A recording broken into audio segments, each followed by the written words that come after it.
Springfield's Talk 1041, and welcome to the show. It's Thursday. My name is Nick Reed.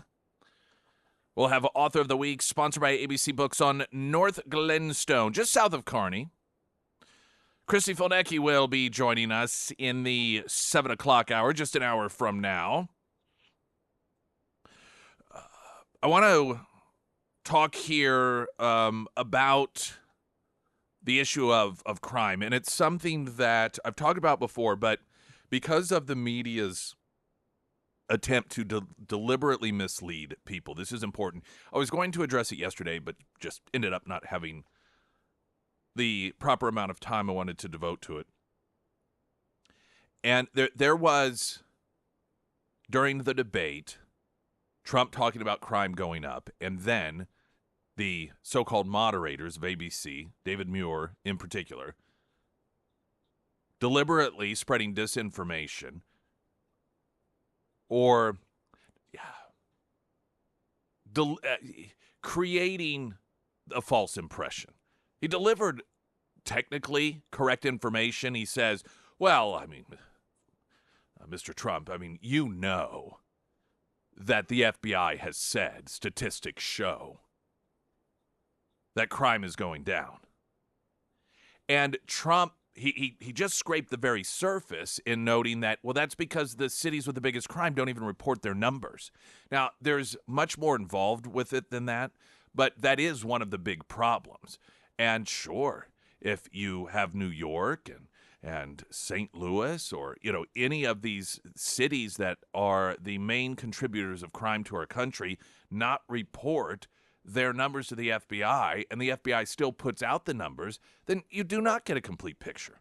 And David Muir knows that. He knows that.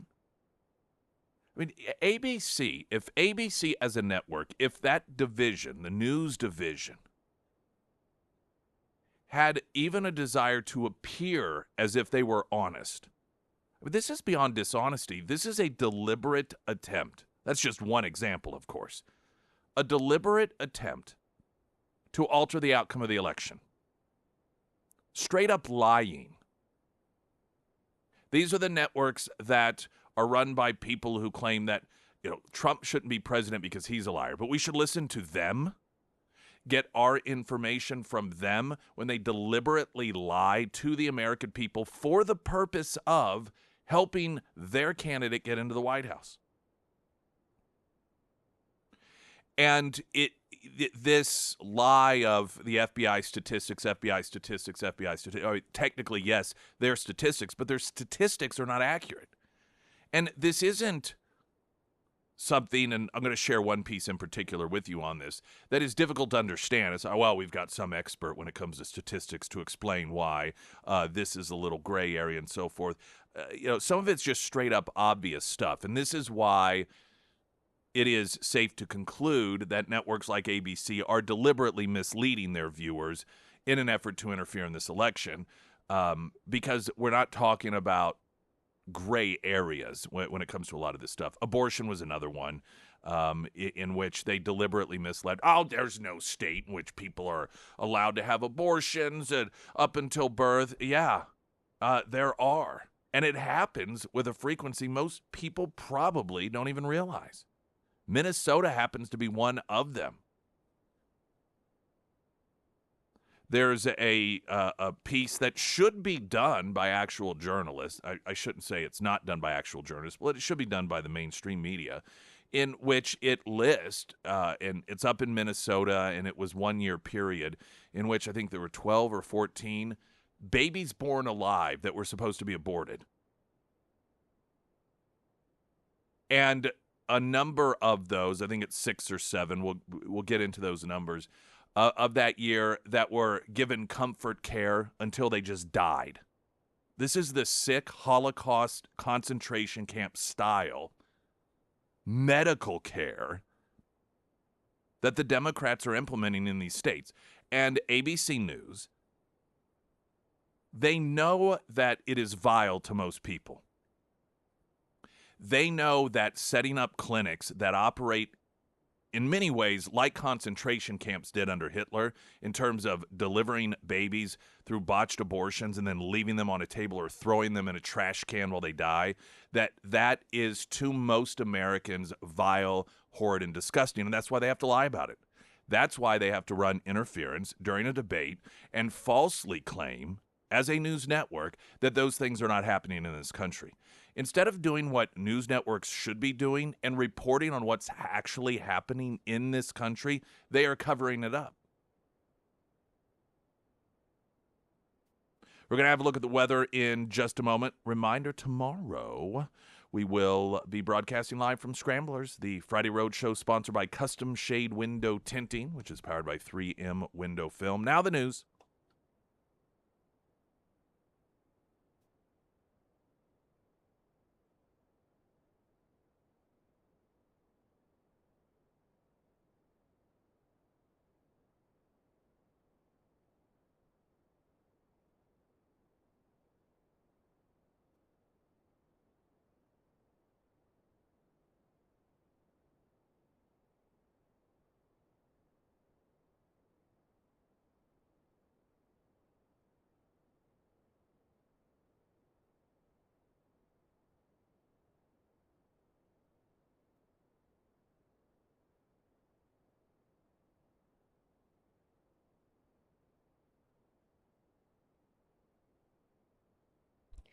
And the first alert forecast from Color 10 Fox 49 meteorologist Tom Schmidt, sponsored by St. Clair the Ozarks Home Improvements. Today we'll see mostly cloudy skies with a high near 83. Tonight, cloudy with a low around 63. For your Friday, mostly cloudy with a high near 76. And on Saturday, mostly sunny with a high near 83.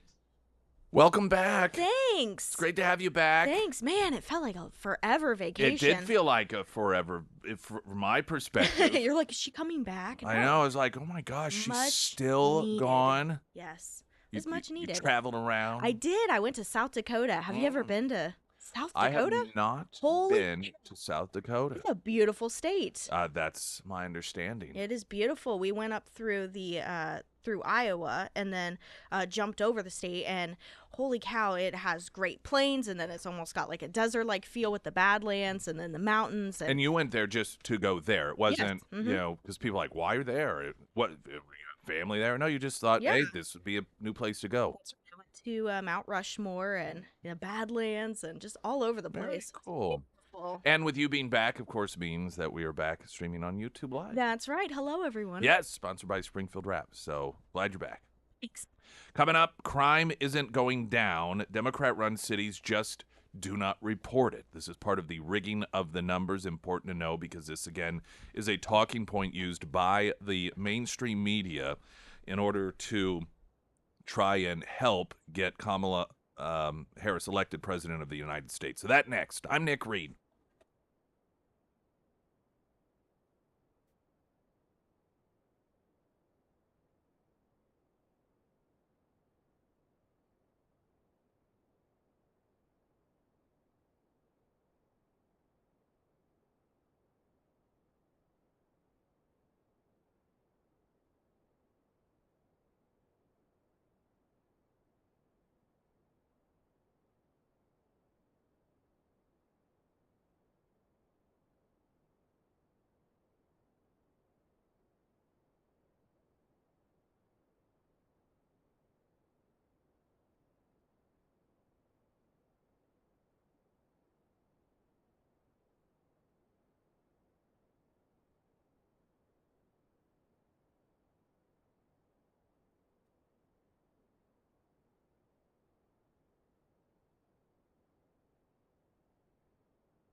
Two biggest issues for Americans continue to be economy and illegal immigration, and crime is in there. And they really, you got a Venn diagram going on because the economic policies of the Biden administration already were punishing for the American people, but you add in the millions and millions of individuals that they have ushered into this country illegally, and that makes that problem worse. Crime as well. And so it's why on these fronts, the mainstream media has desperately been doing everything they can in order to spread disinformation. They tried at telling you that inflation was not happening. That became impossible to ignore. They tried saying that it was just Republican talking points, but it was just too damaging to the average American. And they, tried saying the border was secure. And right now they're in overdrive mode, trying to convince you that these Venezuelan gangs that are taking over apartment complexes, that's not really happening. Those are just right-wing talking points. They're in overdrive. Springfield, Ohio. No. The whole Haitian story, none of that's true. So they're panicking here because people, they're what they don't realize is that the reason this information is spreading like wildfire is because it's average people spreading the information. See, they think by stopping it and lying about it, the average person won't know about it. The problem is it's the average person who is putting the information out there. They will write these stories, and the news leader even locally found a way to get in on it. We'll talk about that later. But when they write these stories, they talk about how, well, Elon Musk and Donald Trump and other right-wing individuals are spreading the disinformation. They're not, whether, specific stories about cats getting eaten are true or not. They are sharing information that average citizens are putting out there and talking about. That's what they refuse to recognize and understand. So they think by characterizing all of this as something that is being made up by Donald Trump, disinformation being spread by Elon Musk, that Americans will go, oh, I guess it's not true then. The problem is Americans see that this is happening. Trump's just the megaphone for it. And crime is similar, and you see the false information being reported, and ABC News did this during the debate. Well, Mr. President, I mean, you know that the FBI says crime is going down. Here's Chuck DeVore from the Federalist. This was actually a piece that has been written relatively recently, but this isn't in response to that.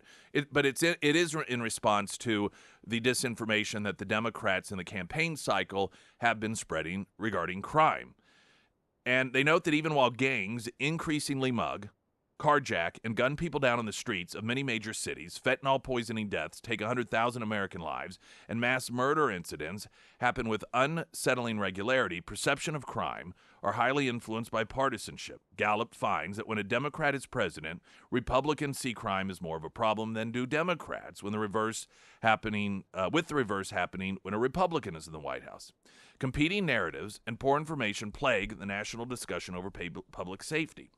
This makes it difficult to reach a political consensus on what should be done, even as Gallup's polling shows the belief that, quote, crime is increasingly local, or, quote, crime is increasingly locally is now at the highest point, it notes. In absolute terms, Americans have for decades exhibited a marked tendency to say that crime is increasing rather than decreasing year in and year out. It's difficult enough that public perception of crime is often untethered from reality. It's even worse when the government agencies that are supposed to report, gather, and analyze crime are failing at an alarming rate. The left-leaning criminal justice nonprofit, the Marshall Project, in commenting on the FBI's annual release of crime statistics last November, noted, quote, the nation's most thorough crime data collection program concluded it's possible crime went up, went down, or stayed the same. Why the uncertainty? It largely stems from the fact that 2021's data was more incomplete than any other recent memory. This year, about 7,000 police agencies covering about 35% of the U.S. population were missing. That's 35% of the population. Crimes that were reported under over a third of the population are not part of the statistics. To address the massive holes in the data from large cities such as New York, Los Angeles, and San Francisco, the Justice Department simply estimated. Marshall noted in some cases the FBI did not even have enough information to make an estimation. Why the huge amount of missing arrest data? 2 reasons. First, the FBI finally switched fully over to a new reporting system, the National Incident-Based Reporting System. The FBI had been accepting data in a format that was nearly 100 years old. And 2021 was the first year the report from police departments, entirely voluntary, had to be in the new format. But there's another disturbing reason some police departments don't report the data. It could make them, or their left-wing politicians overseeing them, look bad. As a result, the FBI did not publish any state-level violent crime numbers for California, Florida, Hawaii, Illinois, Maryland, New Jersey, New Mexico, Pennsylvania. Further, the entire West region lacked any estimate of violent crimes, murders, or aggravated assaults. Thus, when some, mostly on the left, argue that crime is going down, it is a highly suspect claim, to put it mildly. I asked Julie Warren, my colleague at the Texas Public Policy Foundation, who works as the deputy director of the Right on Crime Initiative, about persistent non-reporting of crime data by police departments. She said that a non-reporting department, such as the San Francisco Police Department, could be dissuaded from reporting arrests because the district attorney refuses to press charges on most arrestees, resulting in a dismal closure rate for the department: 100 suspects arrested, 3 charged, 1 convicted. So, in other words, what she's noting here, in addition to a lot of these cities that just don't report the statistics in the first place, that if you have a police, because everybody, oftentimes your departments, your divisions of the government are, revenue may be tied to it, salaries may be tied to it, statistics. And if you have a low conviction rate of arrests, then you may not get the same amount of 5-star ratings as you would if you had a higher arrest of convictions based on your arrest. And so the notation here is one of the impacts of that is you have police departments, and if they're lower, what would be considered lower or mid-level crimes, that they know you have some Soros-backed prosecutor that is just going to let them out or drop the charges. They don't even bother reporting those statistics because it makes them look bad, because it makes them look as if they are that the conviction rate of those that they arrest is much lower than it otherwise would be, not because of anything that they're doing. It isn't that they're running around arresting people willy-nilly that are actually innocent. It's that you have a Soros-backed prosecutor that is dropping charges unnecessarily, and then it is the department that does the arresting, law enforcement, that ends up looking bad for it, statistically speaking. I want to take a break, and then I want to continue on some of the other ways that these numbers that they use cannot be trusted. And some are a little more, not difficult to explain, but they take a little bit of thinking, as opposed to the very simple reason where over a third of them, again, don't even report the numbers to the FBI in the first place.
The Harris campaign and the media are deliberately misleading people about crime, trying to tell Americans that crime is down across the country. We do not have a crime problem. It's getting better under Biden-Harris. And the proof of this is that the FBI have statistics showing this. Well, the problem with that, reading from a piece that was actually written, I think, about a year ago or so, about this particular issue. Number one, 35% of the population covered in this country are under departments that do not even report these numbers to the FBI to begin with, or they haven't been. In addition, you have some of these areas that are run by left-wing prosecutors and law enforcement, so they learn who's going to be charged and who's not going to be charged. And so many of the arrests they don't report or they just don't go through with anyhow because they recognize it's a waste of their time. So it's not that the crime is going away. It is that the criminals are being held accountable with less and less frequency in some of these left-wing run cities. In addition, Soros DAs run several other major prosecutorial offices with Los Angeles, Chicago, Philadelphia, Austin, Dallas, San Antonio, St. Louis, New York, Baltimore, Albuquerque, Orlando, and 3 urban counties in Northern Virginia, suffering increases in crime as DAs quickly allow the accused to walk. Unsurprisingly, there's a big overlap between entities that do not report crime statistics to the FBI and Soros prosecutors. No report means that there's no crime. Yet, even with the incomplete 2021 FBI crime statistics showing what appears to be little change in crime rates from 2020, murder up 4%, overall violent crime down 1%, only half of the violent crimes are even reported to be part of the statistics anyhow. In addition to the FBI's arrest database, since 1973, the Justice Department runs a separate crime victimization survey. This less well-known measure has consistently shown higher rates of violent crime than law enforcement agencies report to the FBI. Now, here's the first obvious question before we get to the traffic, and then explain this portion of it. Why is the Justice Department's victimization survey so unknown to the public? Why is it that we don't hear those statistics? Why is it we always hear the FBI statistics? Well, the answer to me is pretty clear. Because the FBI statistics claim that crime is going down, while the more accurate victimization survey done by the Justice Department, it's not some outside entity, it's the Justice Department itself, shows consistently that crime is going up. Well, that's certainly, right now in particular, while trying to get Kamala Harris ushered back into the White House, or in as president, that's not beneficial to her campaign. So this is why the media is always pushing the good numbers that are incomplete. Traffic update, I'm Nick Reed.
Springfield's Talk 1041, your first alert forecast from Colorton Fox 49 meteorologist Tom Schmidt, sponsored by Wolfpack Cleaners, your residential and commercial cleaning professionals. Today we'll see mostly cloudy skies with a high near 83. Tonight, cloudy with a low around 63. For your Friday, mostly cloudy with a high near 76. And on Saturday, mostly sunny with a high near 83. We're talking about crime and how the statistics that the media continue to use in order to defend the Biden administration from the FBI are not numbers that should be believed. And the media knows this. One can debate how deliberate it is that the FBI and that these outlets, how politically motivated the numbers being faked or estimated are. But the one thing that you cannot deny is that these are not reliable numbers. Number one, in this particular piece, and it's noting the numbers from 2001, 2002, or over the 2001 period, 35% of the population was covered by, I think it was 7,000 different police departments, different capacities, weren't even turning their numbers in. And generally speaking, the areas of the country that do not turn those numbers into the FBI or that haven't been for the purposes of these statistics are blue counties, blue cities, where you have higher crime. And ABC knows this. The media outlets know this. In addition to this, there is a separate crime victimization survey, as it's called, that is done by the Justice Department. And the Federalist writes, I asked Warren about this, and she noted that crime victims who live in high-risk communities where liberal DAs or basic cash bail policies operate have strong incentive not to report crime. Should they report the local gang member who robbed their shop or mugged them, the gang member, if arrested, will quickly make bail. Being in a gang means having friends who will bail you out and who will then come looking to exact revenge. The same goes for domestic violence victims whose abusive boyfriends may come back to beat them or worse. One solution to the problem would be to introduce risk assessments and bail. Risk assessments look at two different things: the likelihood the defendant will show up for trial and the public safety risk the defendant poses to the community. Unfortunately, in Democrat-run areas, as well as the bail bond industry, is almost universally opposed to risk assessment and bail, claiming that they are racially biased. While some risk assessments are essentially a proprietary black box and may contain a racial element in scoring, there are plenty of open-source risk assessments that do not use race or ethnicity. Before a DA can decide to press charges, or before somebody charged with a crime can make bail, they have to be arrested, or even better, deterred from committing a crime in the first place. Unfortunately, the defund police movement has reduced resources available for policing in some cities while simultaneously discouraging police from patrolling high-crime areas. Jaron Smith, a former special assistant to President Trump for domestic policy who now leads Public Safety Solutions for America, a coalition dedicated to principles that solve violent crime, said it's important to have the best data available so we can make educated decisions on how to best solve for violent crime. Crime is a local problem. Studies show that violent crime is highly concentrated among a very small network of people within each city. So we need to leverage data to create evidence-based policy solutions to make communities safer rather than playing politics with people's lives. Excuse me. Seattle, Washington has been on the forefront of anti-police policies. Since 2020, the Seattle Police Department lost 525 officers to resignations and retirement and is finding it increasingly difficult to find qualified recruits. Violent crime in 2022 was the highest in 15 years. Murders were up 24% in 2022 compared to the year before. Motor vehicle theft was up 30%, and almost 70% of vehicles were never even recovered. And last June, the city's police sexual assault unit was so short-staffed that it stopped working on any new sexual assault cases. Should the collapse in local policing continue in Seattle and other major cities around the nation, how long it might be before governors consider deploying National Guard to back up overwhelming law enforcement departments. Now, the ultimate point for the purposes here is the recognition that you cannot believe the statistics that are being used. And it's touched on. We'll get the piece here under must-read headlines at ksgf.com. Because in the piece, it references the crime victimization survey that's done by the Justice Department. And you can click on that link, and it gives you more information. And that is done in a way of, it's more of a survey where the Justice Department, they survey people throughout the country, asking them, have you been a victim of crime? And they go about it that way. And what they find is that when it comes to the actual victims of crime, those numbers are increasing, particularly violent crimes.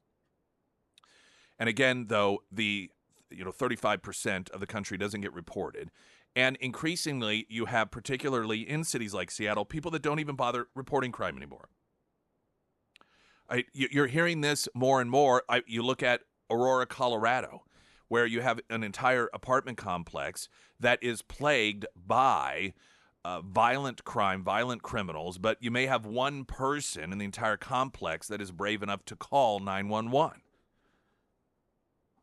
Or Springfield, Ohio, where the citizens have taken to going to city council meetings in order to talk about crime because things are getting so overridden. While some do call law enforcement, they're finding that nothing is getting done in a meaningful way, and so they're going to their city leaders, unfortunately, in many instances, only to be told that they're just right-wing extremists and they're spreading disinformation.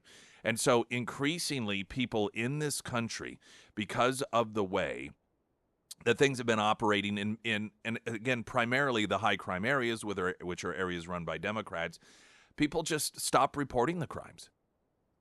I remember when Matt Canovy, he used to do you remember this? Yes, I would read them for him. Yeah, you would read. They were the shots fired. Yeah, shots fired, and it was an insane amount during a week of shots fired.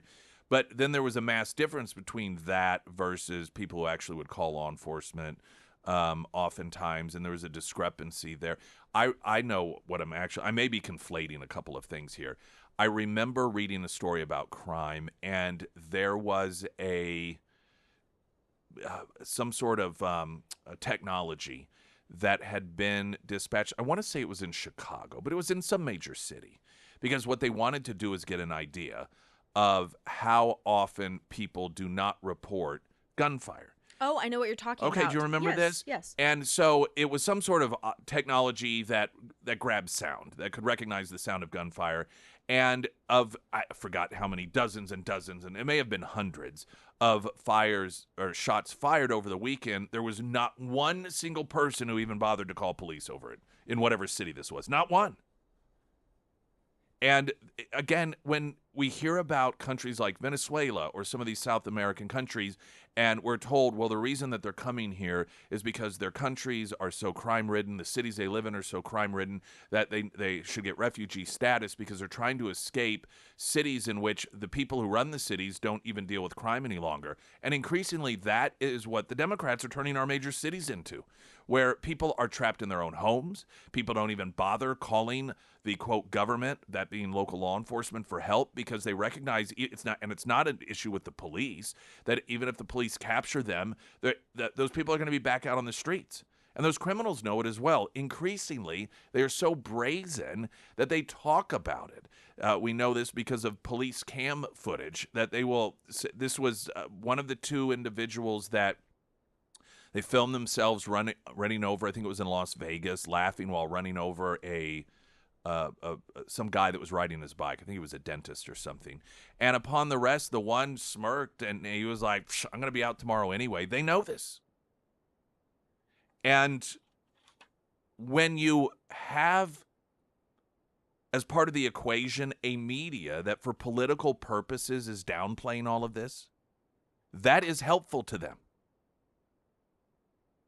This is part of the formula that turns a Venezuela into a Venezuela, a government that says, oh, that's just propaganda. And what we saw as one of the big takeaways from the debate on Tuesday night was ABC behaving in that manner. And they're not the only ones. With the Aurora, Colorado gang takeover of that apartment complex, the editor of one of the major newspapers in Colorado claiming that this was all right-wing propaganda and that Republicans owed an apology to the people for scaring them into thinking that this stuff is real. This is deplorable. The Springfield News Leader, by the way, getting into this as well. That next. I'm Nick Reed.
A1 Custom Car Care, all of your car care needs. That includes tires now, all of your tire service, including purchasing of tires. No longer a need to make two separate appointments at two separate places. Well, I got to get my oil changed at A1 Custom Car Care, but I need new tires, so where do I go for that? Well, that's A1 Custom Car Care now as well. Save yourself some time. Get yourself some quality work. A1 Custom Car Care. All of their location information, hour information, contact information at ksgf.com under Nick's endorsements. The way that the media is covering it started with the Venezuelan gang stories, but it's really been brought into focus in Springfield, Ohio. The way that they're covering the Haitian migrant situation really does, more than anything, show us the vast shift in the purpose of media. And I'm not even talking bias, political bias, but there's something else going on here, and it's perspective. So you saw the debate, and Trump remarking on what numerous citizens in Springfield, Ohio have been saying, whether it's social media or at city council meetings. This largely started because of a local city council meeting in which you had citizens that are so fed up at the city denying the problem that they're showing up at council meetings. So Trump references this. Specifically, the allegations by some citizens that pets are being eaten. And this is largely based off of, which, by the way, has now been released. It's police cam where they're arresting a woman who someone called 911, and it looked like she was in someone's driveway eating a dead cat.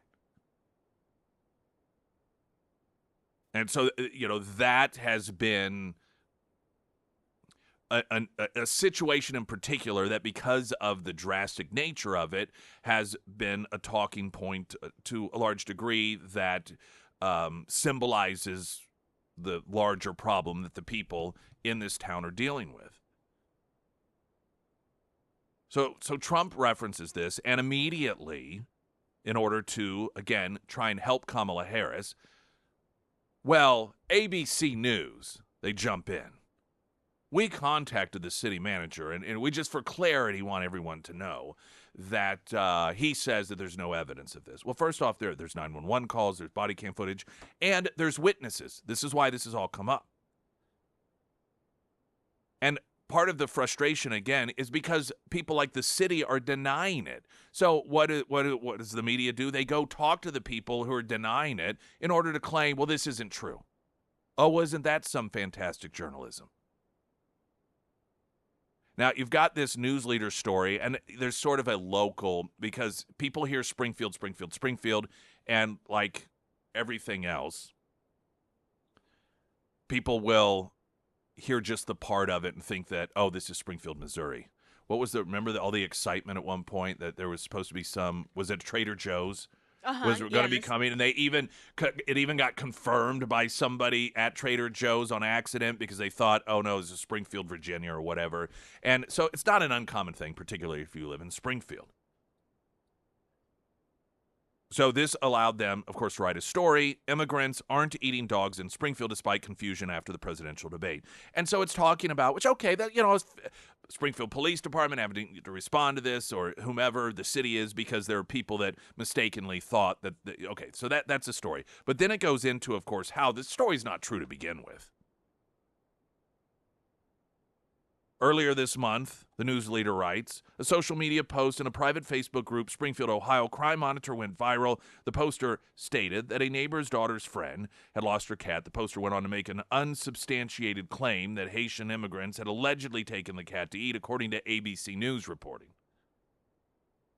The social media post was amplified by Trump's running mate, Senator J.D. Vance. On Monday, Vance posted a video to X of him speaking about Haitian immigrants in Springfield, Ohio. The final line in the caption for the post states, reports now show that people have had their pets abducted and eaten by people who shouldn't be in the country. Where is our border czar? These claims are unsubstantiated, as Muir pointed out in the debate. Additionally, there have been no verified instances of immigrants engaging in illegal activities, such as squatting or littering in front of residents' homes. So, by the way, it isn't just that with the 30,000 Haitians that were dropped off in this small town aren't bad people. They are the best citizens ever. They don't even litter. There's not a single report of the 30,000 Haitians that even litter. They are better than American citizens, these people are. Now, this is the Ohio City Manager, Brian Heck. The news leader claims the Springfield Police Department in Springfield, Ohio, has also not received any reports of pets being stolen or eaten, according to the Springfield News-Sun reporting. Now, there is circulating on social media body cam footage of police responding to a call of a woman that they believe is eating a cat. But all that aside, this gives us insight into what has happened to media in this country. Once upon a time, if there was a claim, as there are numerous claims, we'll use Springfield, Ohio as the example here, of these people, what would happen is ABC News and all of these other outlets would go and talk to the citizens. And the perspective would be, the city says this isn't going on, but we talked to 100 different citizens. And by the way, we filmed activity. We sort of had hidden cameras at night in order to get so people wouldn't know we were filming. And here's what we actually found. So in other words, it would be, all right, here's what the government said, but we looked into what the citizens were saying. If you notice, that's generally not how, at least under this administration, how the media behaves. It's the other way around. They are the watchful eye for the government instead of the people. So what happens instead of allegations from citizens, denial from government. So let's go see, let's talk to the citizens. Let's get their version of the stories. Let's put them on camera. It is, oh, we'll call the government, the city manager. He says it's not true, so it's not true. Stop spreading disinformation. Instead of being the news outlets for the people, they have become the news outlets for the media to tell the people what the government wants them to know. Aside from bias, aside from political activism, aside from immorality and dishonesty and spreading disinformation deliberately, take all of that aside. The fact that the media now operates not as, okay, government said this, but let's go make sure we need to hear from the people. It is, the people are saying this, let's go ask the government what the official story is, and then that's what we'll report. That's backwards. And to have no mainstream media any longer in this country that is representing and reporting for and on behalf of the people, but instead it all defaults to the government. I mean, COVID wasn't a tremendous example of that. That's pretty sad. Fortunately, there are other networks out there.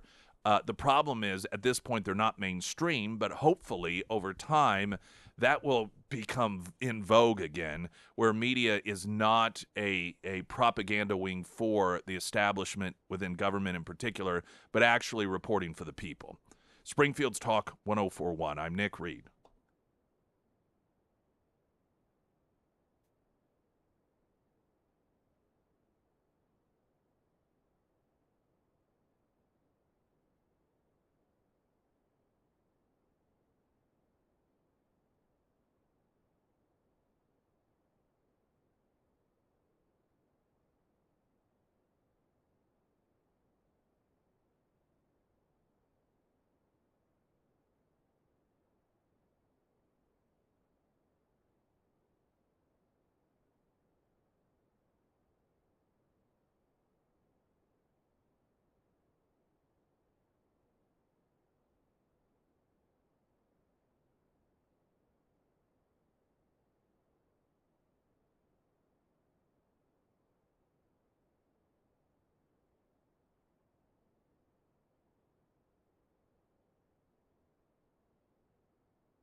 Breitbart has a story. Locals say migration imposes two-tier society on Springfield, Ohio. And I think it was in that story. There was some quote, I think it was a Twitter reporter journalist. So not anybody that's considered to be an official journalist.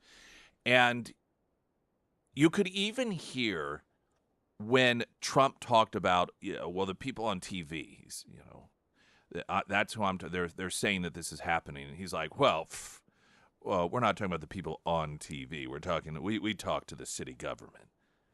Sort of mocking, like, okay.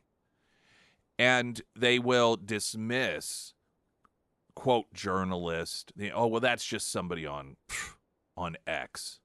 Or that's somebody on social media. They don't count. What's sad is what they're doing is what journalists used to do.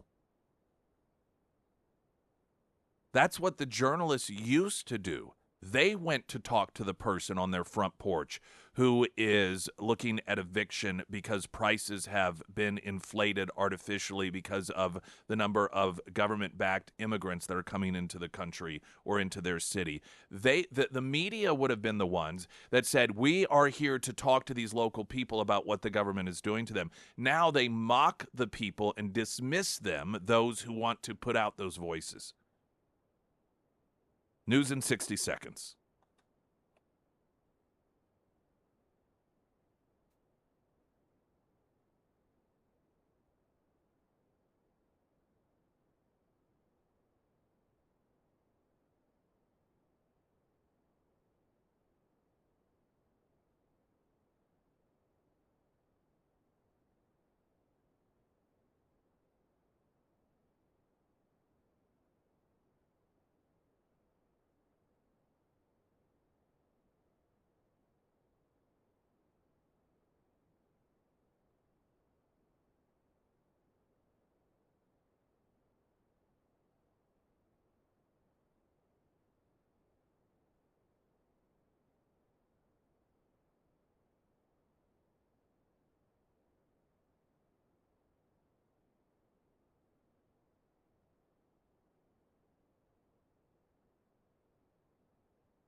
talking earlier with Sarah about her trip up to South Dakota. She went on vacation, and there's a couple ways to do it. You can find nice little cool roadside motels when you take those trips, or you can have your own in the form of an RV. Wilder RV, Clinton, Missouri, straight up 13, just a little over an hour drive, nice drive.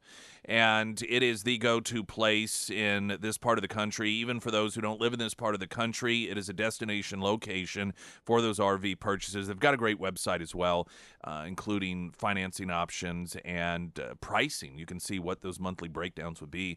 $165 a month can get you a nice family accommodating recreational vehicle, and that I mean, an RV for $165 a month payment, that is the cost of a hotel room. If you got a family, you got kids, you're talking 2 hotel rooms with fees, amenities, all that, you're talking twice that even. So it's much more reasonable than you may think. WilderRV.com is their site, and you can find them KSGF.com under Nick's endorsements. Christy Fulnecki is here. Good morning, everyone. Hey, how's it going? My voice is a lot better than last Yeah, week. it was. I It get was. my Kennedy voice. It was pretty miserable listening to you last week. No, that's right. Not just But content.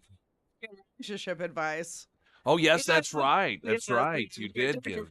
Yes, because you were celebrating 24 years, 23, 26 years. Oh, well, look at that. Marriage. Okay, so what's yours? 4. Oh, No, no. 4, but we've been That's together great. for 7 years total. Okay, well, that's great. That's good. That's So good. she doesn't probably have quite the advice you do. I do not. Yeah. She was talking about people in Vegas when they were renewing their vows, asking Yeah, for looking for advice. Advice, yeah. And so, yeah. The drive-through Mhm. wedding. Yes. venue. Yeah, it was like, first of all, you probably shouldn't be here doing this. This is more of a renew your vows. You should also be able to walk a straight line. Great advice. Yeah. Yeah, I thought, man, it'd be great to be a divorce attorney here in Vegas. Oh, wow. I know, yeah. You could put it right next to one of those drive-through chapels. Yeah, And it could yes. And it could be called Next Morning Divorce Attorney. have regrets. Yeah. His phone number. Yeah, I did what? I did what? That could be your tagline. Next Morning Divorce Attorney. I did what? This was there, but that's all I remember. All right, well, I want to go ahead and get the news out of the way because we have a lot to cover. And then, of course, we'll have a traffic report, look at the weather as well with Christy Fulnecki this morning. Now, the latest news.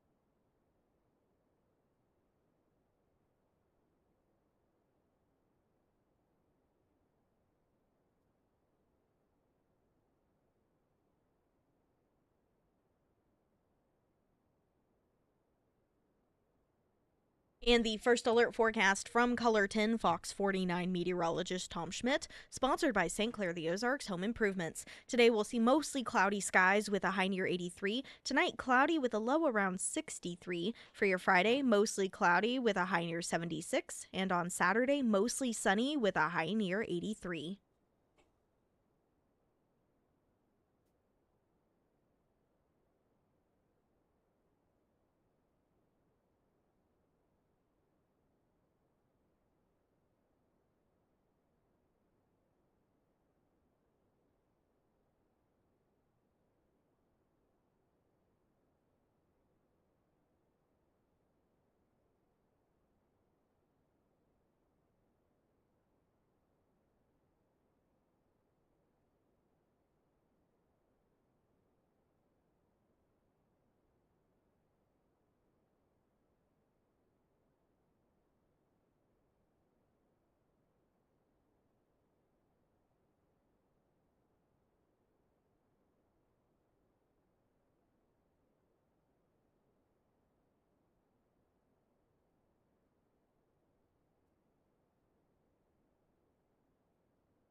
I want to note, I've been talking about the way that the media tries to cover for the Kamala campaign when it comes to crime and dismissing this illegal immigration stuff, particularly when it comes to Springfield, Ohio. And I saw that CBS, because I was noting that it's TikTokers, it's citizens, it's Twitter journalists that are talking to the citizens there, and that's what journalists used to do. And I saw CBS was there talking to some citizens, and this is the upside of Trump not letting something like this go and not being worried about being accused of spreading disinformation, is it's forcing the media. It's becoming something they realize we can't pretend this isn't happening any longer, and so that's an upside for it.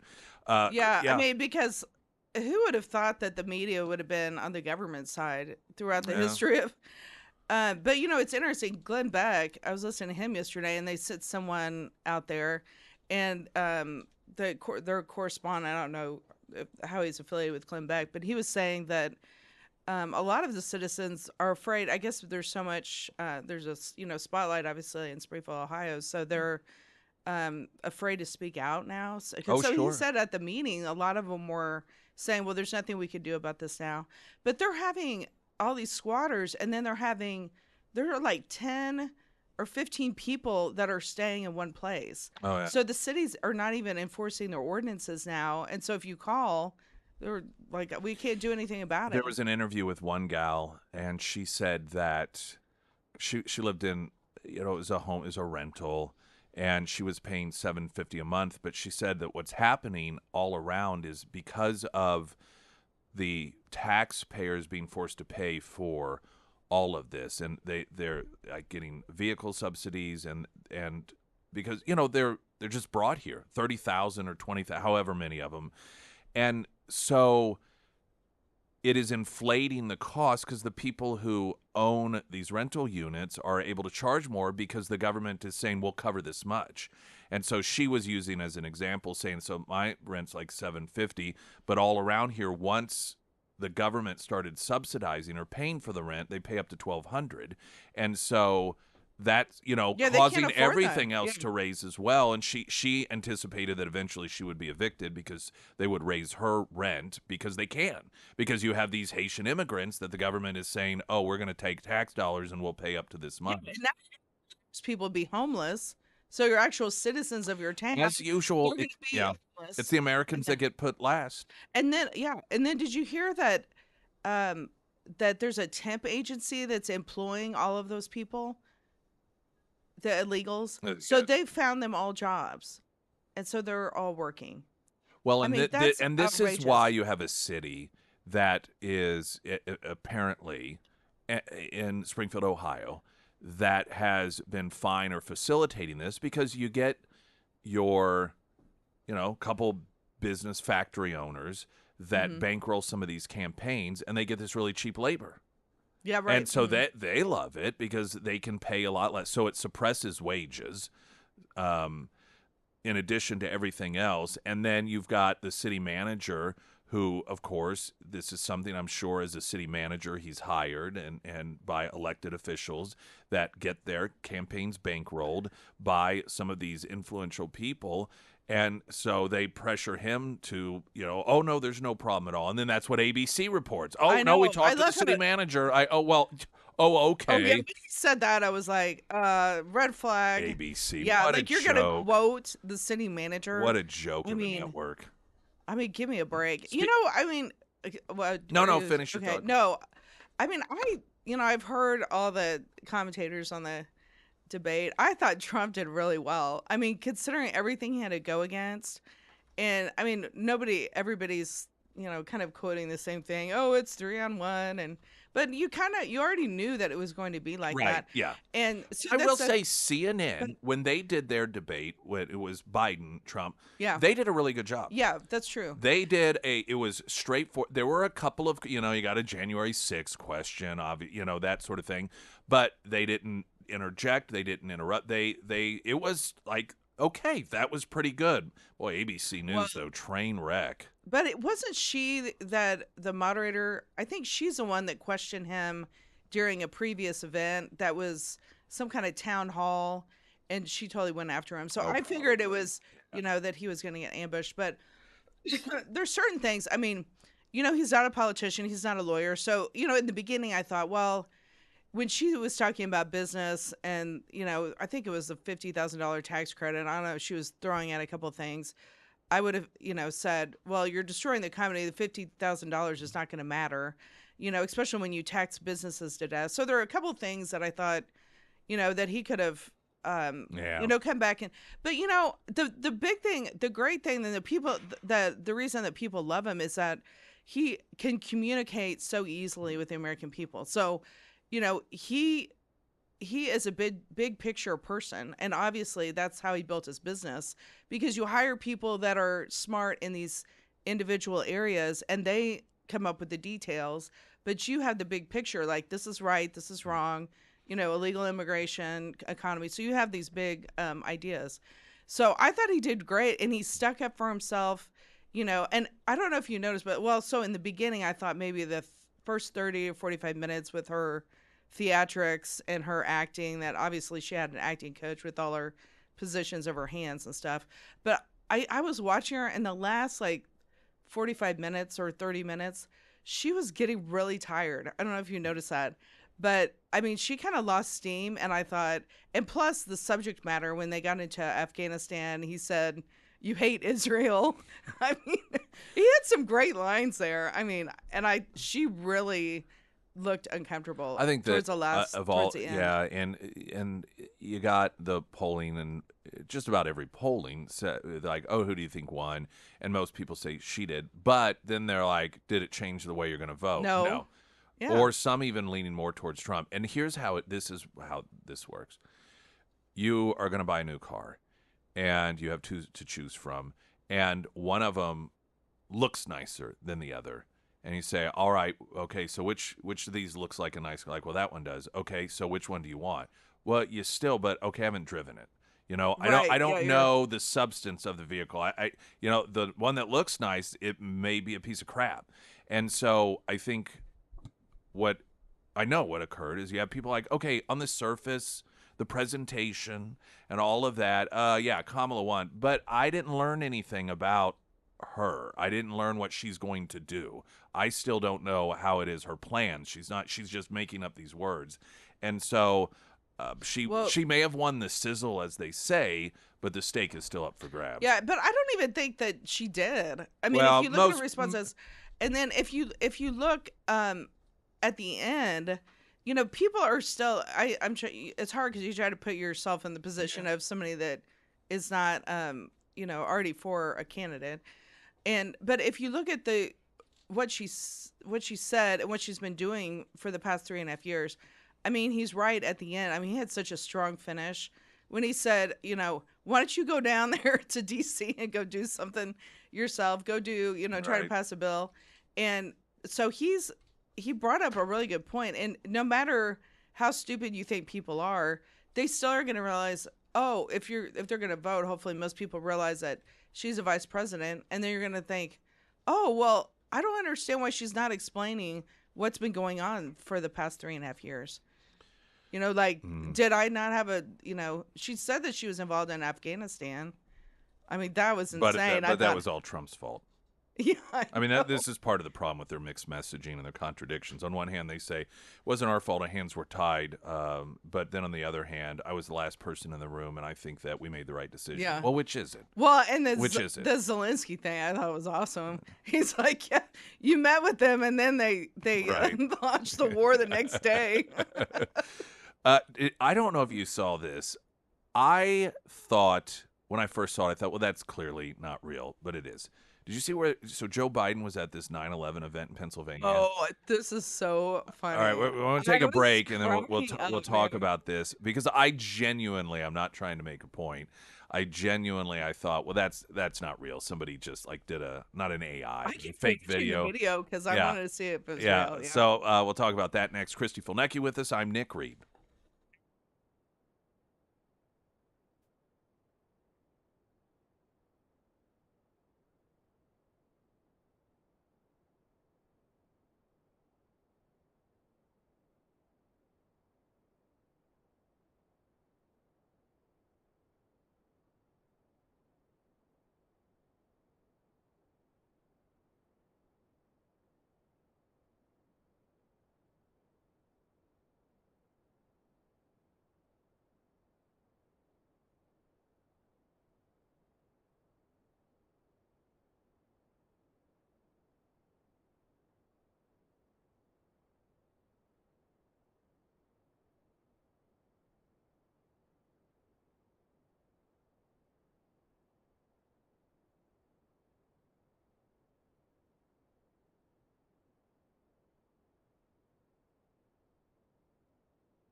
there was an event. Was this at a firehouse, Sarah? Do you know? Is that where? But I can look them up. I don't know. I don't know what made me think that. It may not have been. funny. So this was in Pennsylvania. It was billed as a 9/11 event, though everyone seemed pretty joyful. So I don't know what it was. But anyway, so Trump he has some hat on. Is it like a White House hat or something? And then someone, I don't know who this person is, hands him a Trump 2024 hat.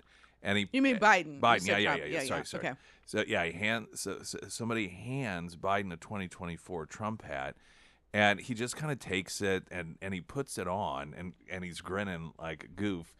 And I first saw, and so of course the story is that Biden, now supporting Trump or something like that. People jokingly.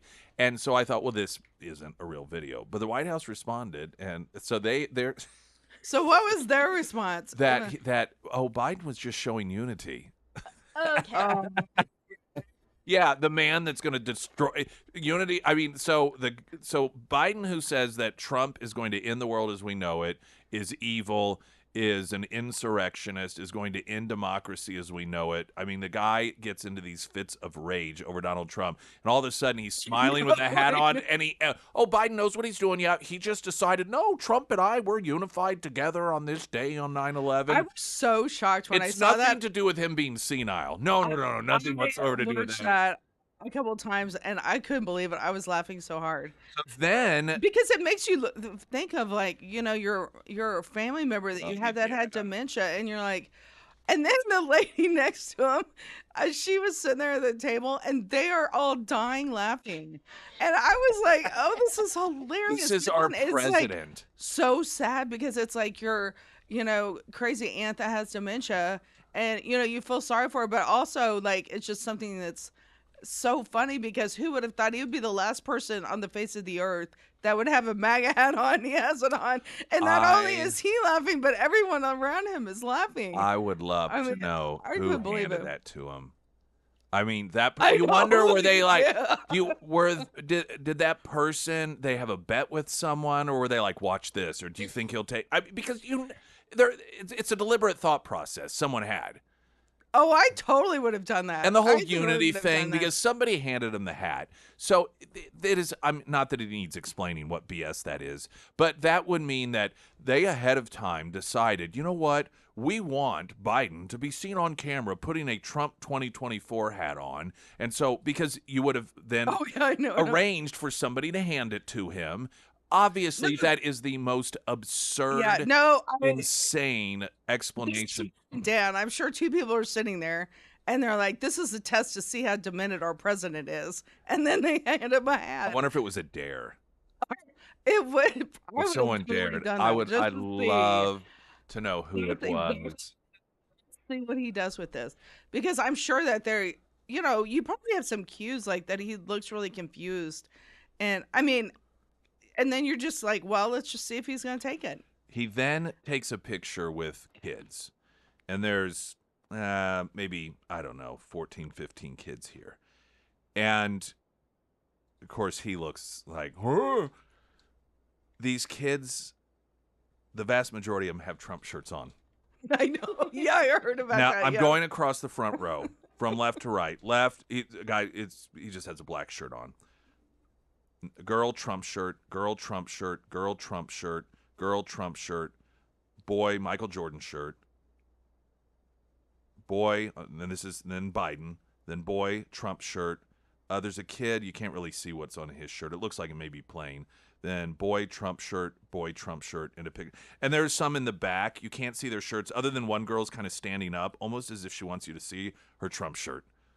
I mean, they all... Not all of them, but I mean, 90% of them are wearing Trump shirts, and then what's he smiling? No, he kind of has this. I don't know. He looks very confused. Yeah. Oh wow, that's not a good picture of him. Maybe he thinks he's Trump. I'd hold it up to that. I don't think I can do a good camera on the camera. I don't think. Maybe he thinks he's Trump. Maybe he does think he's Trump. He's confused. He's like, this Trump person seems pretty popular. Maybe that's me. The Trump War Room tweeted it, or I guess truthed it out, or I don't know, X'd it out. breaking. Kamala did so bad in last night's debate, Joe Biden just put on a Trump hat. Yeah, Biden decided who's best for democracy, and he chose Trump since he got forced out of his own party. Yeah, since his election was overthrown. Now he's like, this is the person that's for democracy, not the people that forced me to get out.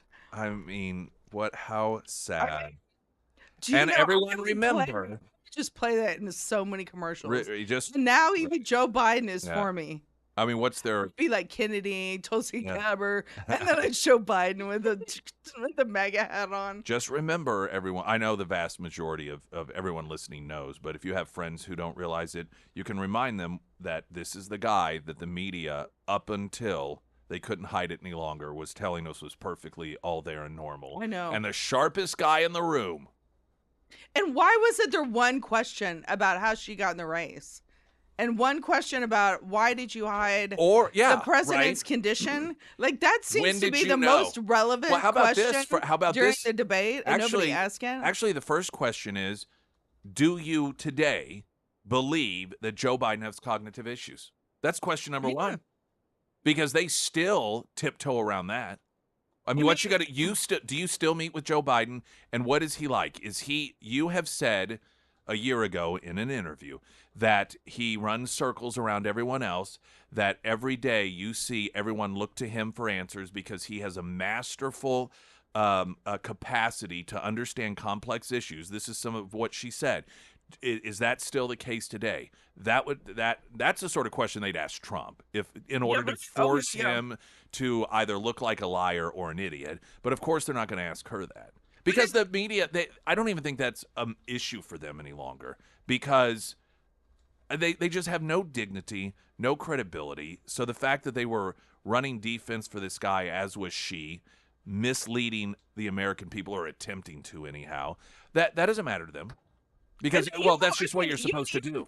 For the media self-preservation, that, like, the president that puts on the wrong party's hat is literally could start a nuclear war. I mean, don't you think that they would think, well, maybe we should preserve, our humanity and ask some questions about whether he's fit right now to run our country? Oh, so this is how it happened, apparently. So according to Biden gave, I guess it was some sort of hat, to a Trump supporter, and the Trump supporter gave him a Trump hat back, and that's when he put it on. So that's how that played out. We got to get a traffic update more with Kristen. Awesome. Quick thinking. That's great.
Springfield's Talk 1041, your first alert forecast from Color 10, Fox 49 meteorologist Tom Schmidt, sponsored by Wolfpack Cleaners, your residential and commercial cleaning professionals. Today we'll see mostly cloudy skies with a high near 83. Tonight, cloudy with a low around 63. For Friday, mostly cloudy with a high near 76. And on Saturday, mostly sunny with a high near 83. There was a listener who texted in on the Pyramid Roofing Company talk and text line who suggested that perhaps all of those children that were wearing the Trump shirts at that Biden event in which they would take a picture, that perhaps they were wearing them hoping that that would prevent him from sniffing their hair.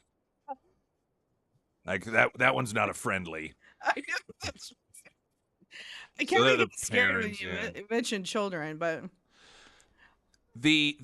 I wanted to play some audio on. There were a couple of things that were said, one in the debate and another by Joe Biden on September 10th, that upset a lot of widows and widowers and those who lost their lives on 9/11. And it was sort of the dismissive nature by Biden and Harris regarding it. Number one, during the debate, Kamala Harris saying that January 6th was the greatest attack since the Civil War. So you can imagine if you lost a loved one on 9/11. I mean, just you think about the twisted thinking that must be in the mind of someone who thinks that January 6th was worse of an attack than 9/11. I mean, that's insanity. Or Pearl Harbor, but 9/11 obviously is, because people that are alive today lost loved ones. And then Joe Biden referenced the fact, I got to go do a 9/11 thing or do 9/11 or something. Just sort of like, no reverence to it. Like, it's just one of those things on the schedule. So during a moment at the memorial service that was taking place there at Ground Zero, there was the widow of the Fire Department New York Assistant Chief Gerard Barbara, who had, perished on 9/11, and this was his widow when it was her time to speak. My husband of 30 years was one of them. It is outrageous that our government would ever entertain the thought of granting the terrorists a plea deal. If not for the outcry of the 9/11 community, who knows what might have transpired. It has been 23 years, and the families deserve justice and accountability.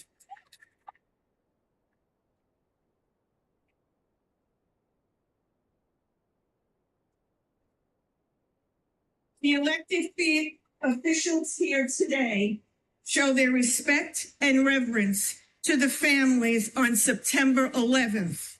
Or, in our president's words, do 9/11. Quite a flippant remark. But please remember that the September 11th families live it every day, not just on the anniversary. Yeah, Wow. And the first comment there about Biden's flippant remark overshadows a bit what she says at the end, but that, hey, we live this every day, not just the anniversary. In other words, noting that they're here because it's the anniversary. They feel like they have to be here. If you recall, was it not last year Biden didn't even attend? Yeah, right. But it's but Kamala's up for so then they show up, so you pretend as if they care about it.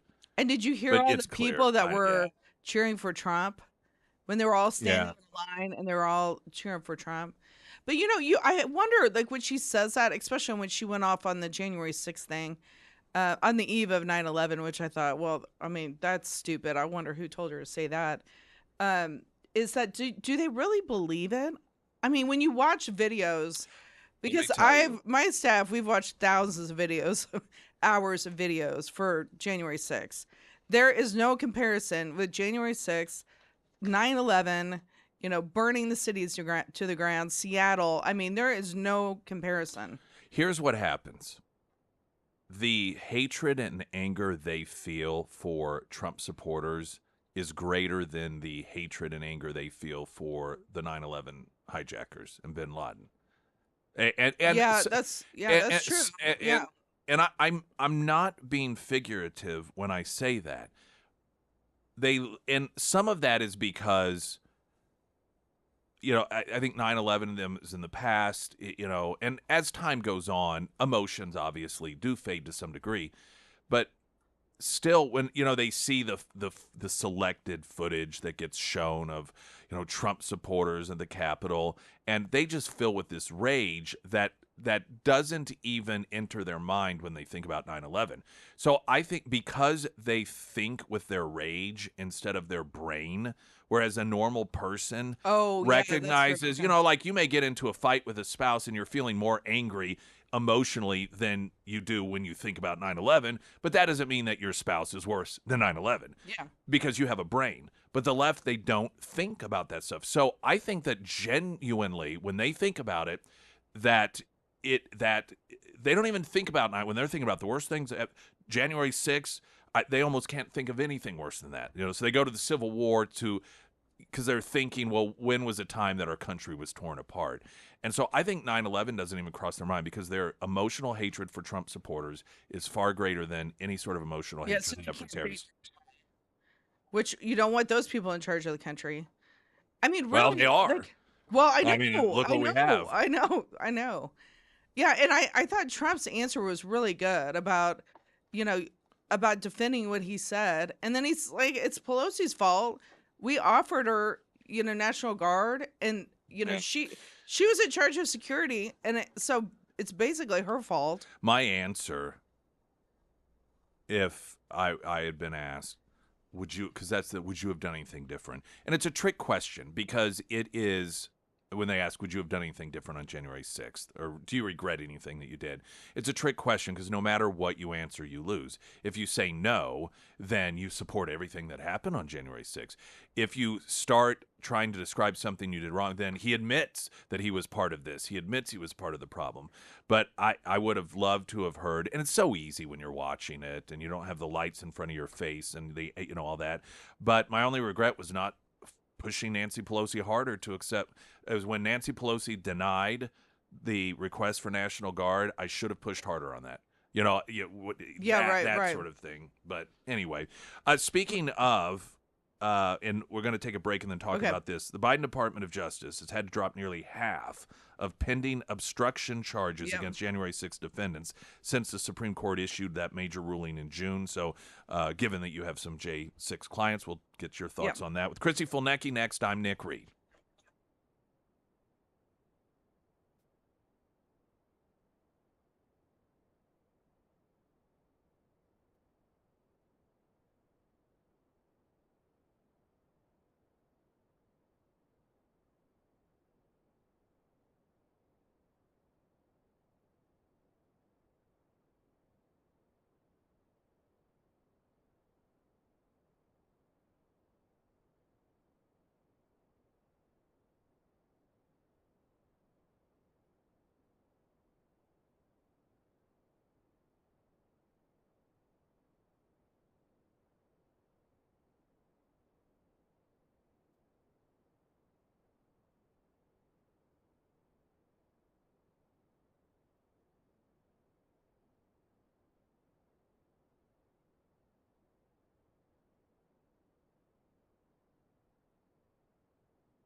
Christy Fulnecki with us this morning, of course, yes. Attorney for some January 6ers, and the Supreme Court back and ruled back in June ruled that in charging January 6 defendants, the DOJ had interpreted too broadly a statute that carried up to 20 years in prison for anyone who obstructs, influences, or impedes any official proceedings. And this was a Fisher U.S. ruling, and it was something that everyone knew was taken for a out long of time. context. Yeah. Because this is what it all boils down to.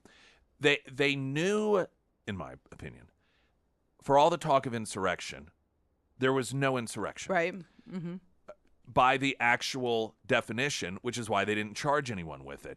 So what did they do? Well, trespassing and all of these crimes that really were slap on the wrist punishments. But that would signal this wasn't an overtaking of the country, and they had to make it look like it was this moment in time in which Trump sent an army of people. So they used this law that was meant for something totally different in order to start throwing people in prison for 20 years, 30 years. And the Supreme Court said, no, that is not what this is for. You cannot do that. So the Department of Justice had to drop nearly half of the pending obstructing charges against some of these January 6 defendants, around 60 of the 126. Yeah. Well, and everybody knew that they were going to rule this way. It was in January, February, everybody kept waiting, and then we heard, it's going to, I think it was June when it came out. But the U.S. attorneys were not happy about this whole thing. I can tell you that much. So, I mean, the charges, so that did affect a lot of people, because I don't know what the count is now. It was 1,200 defendants. So you got rid of someone with that, and then some have been sentenced, like one of my clients. Mm-hmm. So, I don't know how many are left, but I do want to say that they are still arresting people. Yeah, I don't know if people realize. Yeah, they're still doing what it is. They're still charging people, and I don't think people realize that. They're still doing what it is that Kamala Harris during the debate claimed Trump was going to do, and that is round up political opposition. And I know I was furious when she was talking about that. I thought, how dare you say that? I mean, and even what one of the questions wasn't it, Trump, you said that you were going to make, hold these people accountable. And I am like, this is a guy that has spent the majority of the last couple of years in courtrooms because that's what's being done. I know, yeah. It's amazing how detached they can be. You are accusing the guy. It's like projection. That he's going to do this thing that is so evil when it's actually being done to him by the person that you're trying to help get elected. Yeah. Yeah, it's like but he deserves it. See, it's different. It's psychological warfare to me. But so now a lot of the charges are, assaulting a police officer, and I mean, it's just crazy. Like of all the video I've seen, like I said, with my one client that was convicted, he was pushed by Antifa into the police officer. The other client, pushed a bike rack, but the woman that he supposedly assaulted is not even in the video. She tripped in another video. Mm-hmm. I mean, so it's just ridiculous after all the examples, that I brought up in court about, and his trial is not going to be until after the election, this other guy that I have. But of all the examples of the unequal justice and case after case after case that was decided, that they dropped the charges. I think I brought the one up in D.C. that he ended up hitting a female police officer during the pro-Palestinian riots, and then he ended up I think he destroyed like a police car and some other stuff, and he ended up getting 48 hours of community service. Of course. So I mean, I went on and on and on. Yeah. I mean, they don't care. No. That doesn't make a difference. Because a large, of course, it's to punish to whatever degree they can. But one of the benefits they get out of it, and with overcharging, knowing that they're overcharging, it's like charging Trump and trying to, knowing that this, felony conviction, even left-wing legal experts say it's going to get overturned. But it was about being able to call him a felon. It's about being able to say, oh, we had to sentence all of these people or charge. There were this many Trump supporters charged with assaulting police officers. Like you say, some of it clearly didn't happen. It's on video. But that's irrelevant. What's relevant is being able to give the news these stats so that they can make all these claims. Yeah, I mean, and I would say if I was there debating her, you should be afraid of your government when you can do this as a Department of Justice and then have somebody like her justify it when you haven't done anything wrong. Hey, I mean, they don't get a voice in the media, but there are people who were wrongly convicted by her office when she was prosecutor that are out there on social media talking about it. And one guy in particular, a black guy, who was sent, he finally, because it was so clear he wasn't guilty, he was thrown into prison by her office erroneously, that he was let out. And he's tried to warn people. He's like, this is who she is. So if anyone thinks that the accelerator is going to be lifted a bit with putting people in prison who don't deserve it under Kamala Harris, they're wrong. Yeah. Because she did that out in California. Well, you just wonder, you hope that's enough. I mean, because we don't have the media on our side, that it's enough that people are going out, or, at least Trump going out and campaigning, or the commercials. You just wonder, like, what section are being influenced, like, by Taylor Swift or somebody like that. There was a survey that was done that said a majority of Gen Zers will support whomever their favorite celebrity tells them to. I mean, that's and my kids say that for kids their age, that they're influenced by that. What an embarrassment. I know. Absolute embarrassment. I'd be embarrassed if the person I supported was reliant on those people. Yeah. People who are only voting for you. What does that say? Does that not tell you something? And it's Taylor Swift. There was actually a piece. Let me see if I have it here. But it was regarding her. That they probably texted her people, okay, we're starting to panic. You need to go ahead and release your statement because, the whole thing with the Washington Examiner, will Taylor Swift pay those high rent, gas, grocery, or energy bills? But this is the point I've been making for a long time. Somebody like Taylor Swift can afford the policies of Kamala Harris and Biden. Yeah, they're not affected. They're not small business. She's not a small business owner. She's not reliant on that. The cost of groceries does not impact her whatsoever. And this is the luxury that the really rich people have. They can virtue signal and feel good about themselves by promoting someone whose policies do not hurt her. Well, they only hurt the middle and lower class. It's like she doesn't have any concept of reality, because she's probably thinking, well, people are paying $1,000 to $10,000 a ticket for my concert, so they must be doing pretty well. Yeah, they should pay more taxes. There can be a little more inflation. I mean, hey, if I can fill a stadium, they need to quit their whining. I know, that's why everybody needs to. I mean, we're kind of preaching to the choir, because all your listeners, have their kids are probably informed, and they make them watch the debates. And I don't know, I was not all. Trust me, we get you wouldn't believe some of the random text messages that come in. You're like, why are you even listening? Because you're clearly not listening. Chrissy Volnecki, quick traffic update. Okay. More ahead. I'm Nick Reed.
Oh, John Kirby accidentally hit reply all. Have you seen this story?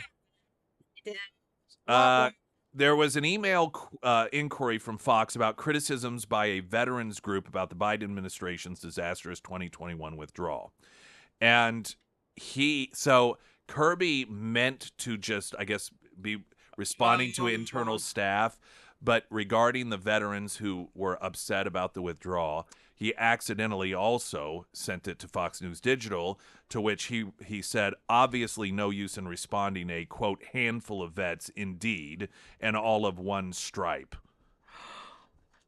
Oh. He then replied, I yeah. don't know if you were getting to that yet. He replied to Fox News and said, "Clearly, I didn't realize you were on this chain." Yeah, really? Like Yeah, that. the only one that would make him accountable is Fox. Is that what he's Well, saying? I think Fox News was the only one, the only media outlet. I think everyone else they were internal people, and I think what he was meaning to do is he was to his people like there's obviously no point these whiny veterans, they're not worth responding to, but he accidentally included Fox News Digital, who was asking him for a vote. And can you imagine what I mean? As much of I think he doesn't care about any of this stuff so much, but he's still like, oh crap.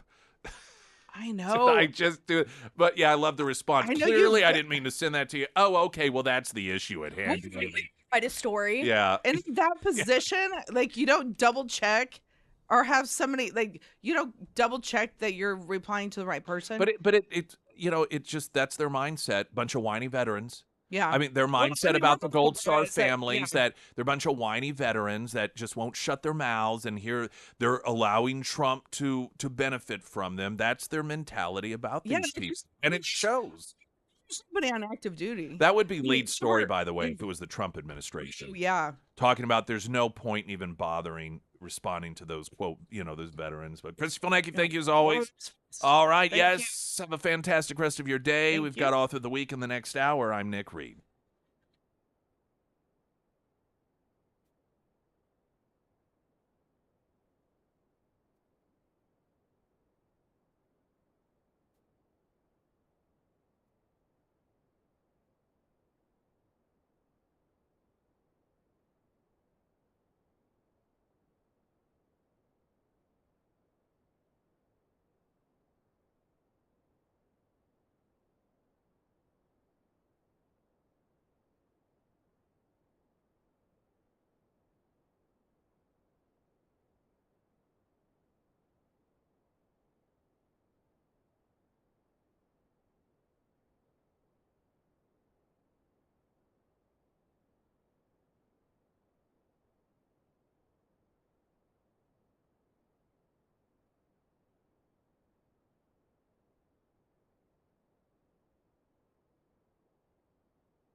Springfield's Talk 1041. I am Nick Reed. Welcome to the show, everyone. Oh, some of you may have seen Retro Metro posting on social media that they were phasing out their lunches in order to focus on doing dinners. And this is, where they really shine. And the dinner menu is different than the lunch menu. And dinner has become such a hot commodity for them. It's such a popular thing for them that's where they've realized it's wise to put all their focus. That being said, we're still going to have lunch bunch there. It's just going to be private lunch bunch. Starting in was it at the end of the month? I think that they're going to officially only be open for dinner. We will still also have our happy hours when we have those, but the lunch bunch. Given that they're not open for lunch, you could see how people are like, oh, well, I guess lunch bunch is over there. No, absolutely not. Chef Tiny, in fact, before he made that post, he was waiting to make that post to let me know, hey, this is a decision I made, but before I post it, I want to let you know we still want you to come with your listeners. He said Chase, who takes care of us, wanted to keep doing it. And so we'll just have the restaurant. It'll just be a private event every Wednesday that we have lunch there. So continue to sign up for that. It'll just be, instead of, open restaurant at lunch, we'll have our own place. And a huge thank you to Chef Tiny and Chase for wanting to do that. It wasn't anything we asked to do. They said, no, we really want to continue to do that. We love it. We love the listeners. And so I was like, that's pretty cool. Yeah, makes me feel exclusive. It makes it a little bit more special when you win. I know. I like it. Awesome. Yeah, I saw that post and I was on vacation and I thought, oh. Yeah, that was one of the first things when I talked to Sarah this morning, having not contacted her while on vacation because, want her to enjoy vacation and everything. And so I thought, well, I'll just obviously fill her in when she gets back. But she had seen the post. And so she's like, so is... the Wednesday after next, is that our last lunch bunch? Like, heck no. It's going to be private event. Yeah. VIP. There we go. Now when people are like, oh, where'd you go to lunch? Oh, I went to Retro Metro. Like, oh, I thought that was closed. Oh, it was a private event. Just for us. With Springfield's Talk 1041. Nick Reed and Sarah Myers. Yes. Very exclusive. So, if you haven't registered, you can do so at ksgf.com, and it will, after the end of the month, that will be the only way you can have lunch at Retro Metros with us. That's right. So register. Boom.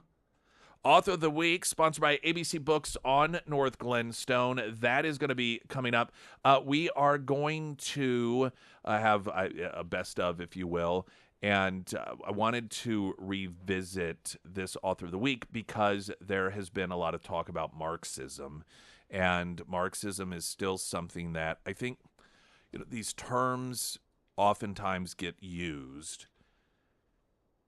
And they're used to describe a specific effort underway, specific meaningful directions that some people are trying to take us. Marxism isn't just bad thing, bad people in charge. But because history has demonstrated how horrible socialism is and communism is and Nazism is, which is socialism, fascism is, that, sometimes the terms get thrown around in order to describe somebody that we don't like. But not really knowing that it is a specific thing. And Marxism is one of those. I think we know historically. Now, sadly, there are some sick people in this world that subscribe to socialism / Nazism or fascism or Marxism, and they think that it's great, which is unfortunate because it means that we're losing the battle of truth and information and getting further away from the ill side effects of these horrific forms of government control over people. And that makes it easier for people who want to hold dominion and power over people in order to falsely convince them that, oh, this is a good, no, oh, it's wonderful. It means everyone's equally in hell. I mean, you realize that in hell, everyone is equal as well. So that should tell you something. So I thought it would be a good time to revisit Next Gen Marxism with Mike Gonzalez. That will be coming up in a couple of moments. Right now, the latest news update.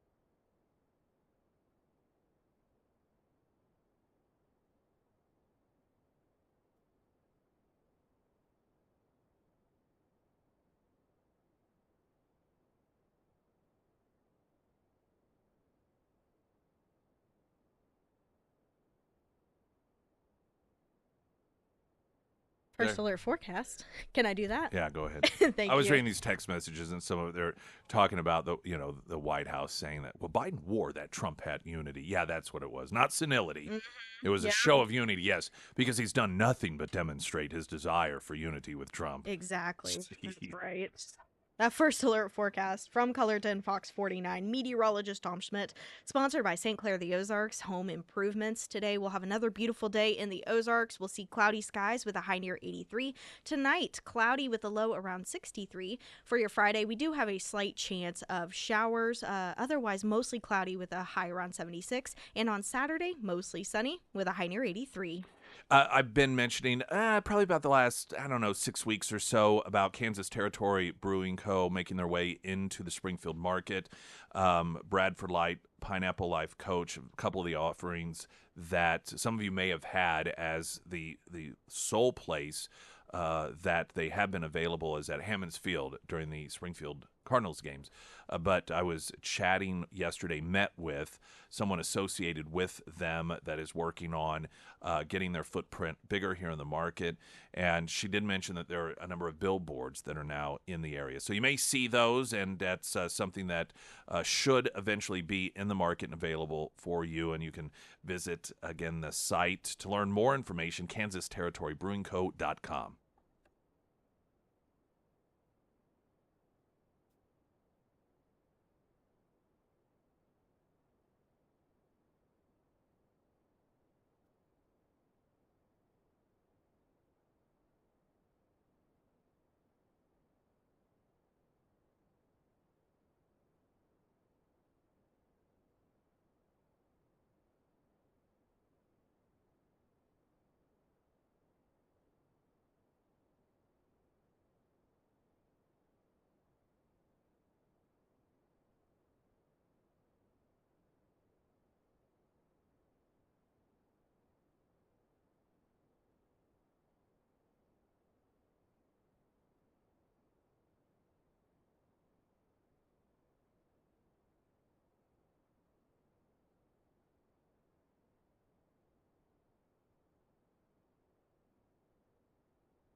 I'm Nick Reed, and it is time for Author of the Week, sponsored by the incredible folks at ABC Books on North Glenstone, making it possible for us to have great author interviews every week. This week, we've got Mike Gonzalez of the Heritage Foundation, the book Next Gen Marxism, What It Is and How to Combat It. And let's start with that. What is Next Gen Marxism?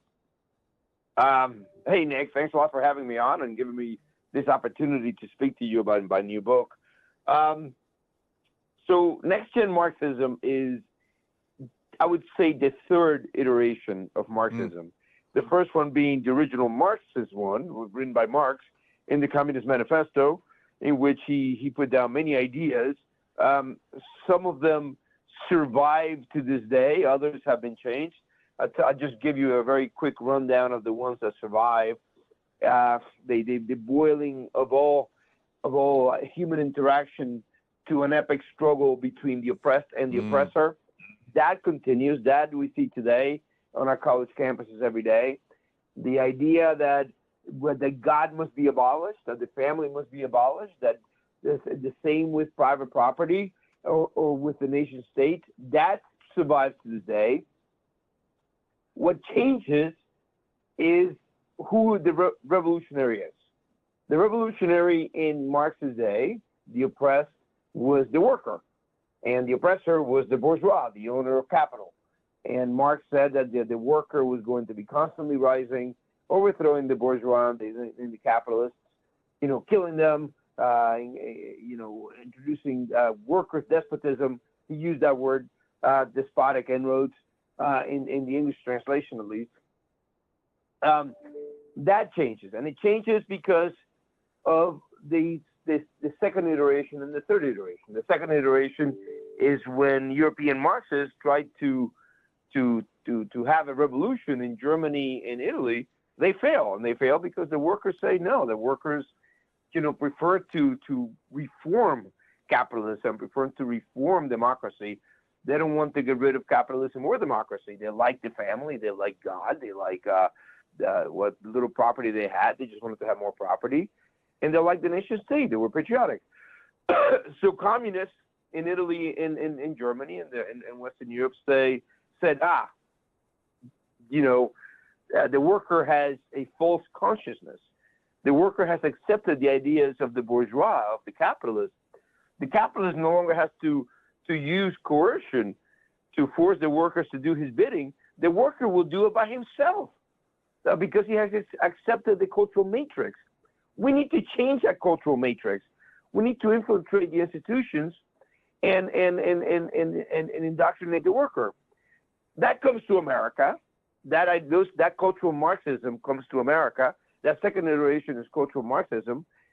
And here we say, because we're obsessed with race and to a lesser degree with sex, we say that the revolutionary is going to come from the members of the marginalized sexual and racial groups. And that we're going to organize them along Alinsky lines, along community organizing, along neighborhood organizing. And that is what we Americans add to Marxism, and that is next-gen Marxism. I hope that is clear. Yes. People, I think that they hear these terms, and I guess it depends on your generation. For some people, communism, socialism, Marxism, and it almost becomes a boogeyman to a degree in their minds that is based around just ideas, and they don't translate it to things that we see around us today. And you touched on this a bit, but I don't know that there is any issue that is so palatable right now, particularly when it comes to education, as this effort to get sexuality really in the schools, to make it almost normal to offer pornography to elementary school kids and to make overly sexualized activities seem as if they're completely normal, and gender theory and all of these things. Explain the connection, if any, that there is to what people might mistakenly think of as just a, quote, idea of Marxism or next-gen Marxism. Well, yes, I can do that. But first, let me tell you that something else, the campus demonstrations against Israel and what is happening in Gaza, that has brought home to many students in college that this is Marxism. And I just came back. I just came back from attending my own son's graduation from college, and I have to tell you that I got that phone call that most fathers do get eventually from their sons. He called me about a month ago, and he said, Dad, I hate to say this. It pains me in the extreme to say this, but you have been right all along. These are Marxists. And he says, and now all my roommates want to read your books. So I think that because it's very clear. If you saw, for example, who the spokesmen were at Columbia University, who took over Hamilton Hall, they were all Marxists. They had no idea what Gaza was. They had no idea where it was, or what it was. So let's go back to sex. That is the question that you asked. In our book, Katie and I say that Katie Gorka, my co-author, my inestimable co-author, who has all the good parts, who wrote all the good parts, what she and I say is that it is in the area of sex and queer theory and sexual theory and all that you have the most purest form of Marxism, because Marxism, one of its central tenets is the denial of reality. Antonio Gramsci, probably the 20th century's best known cultural Marxist, said that he praised Marx for introducing the idea that human nature was malleable.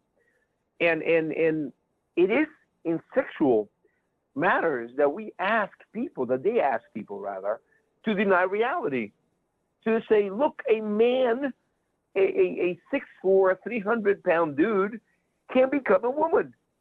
And that transfiguration happens because he wills it that way.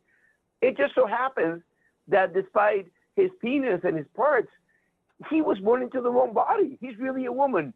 And you must from now on address him as Sally and refer to him as she.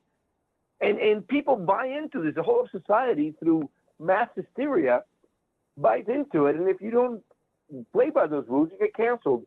That is Marxism in its purest form. In fact, to queer something has become a verb now. It means to destabilize it, which is the central instrument in destroying society that Marxists utilize.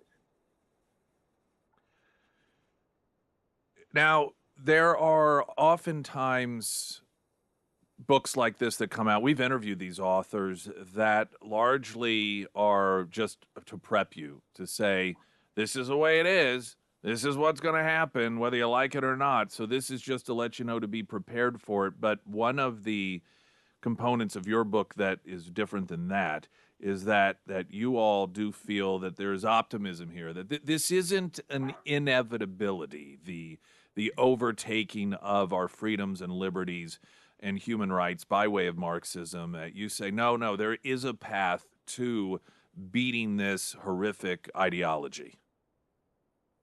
Yeah, actually, we're optimistic, Katie and I. We're very optimistic. We invited a member of Congress to speak here, and he described to us how he had gone through cancer, but that the cancer was caught early enough and he survived it.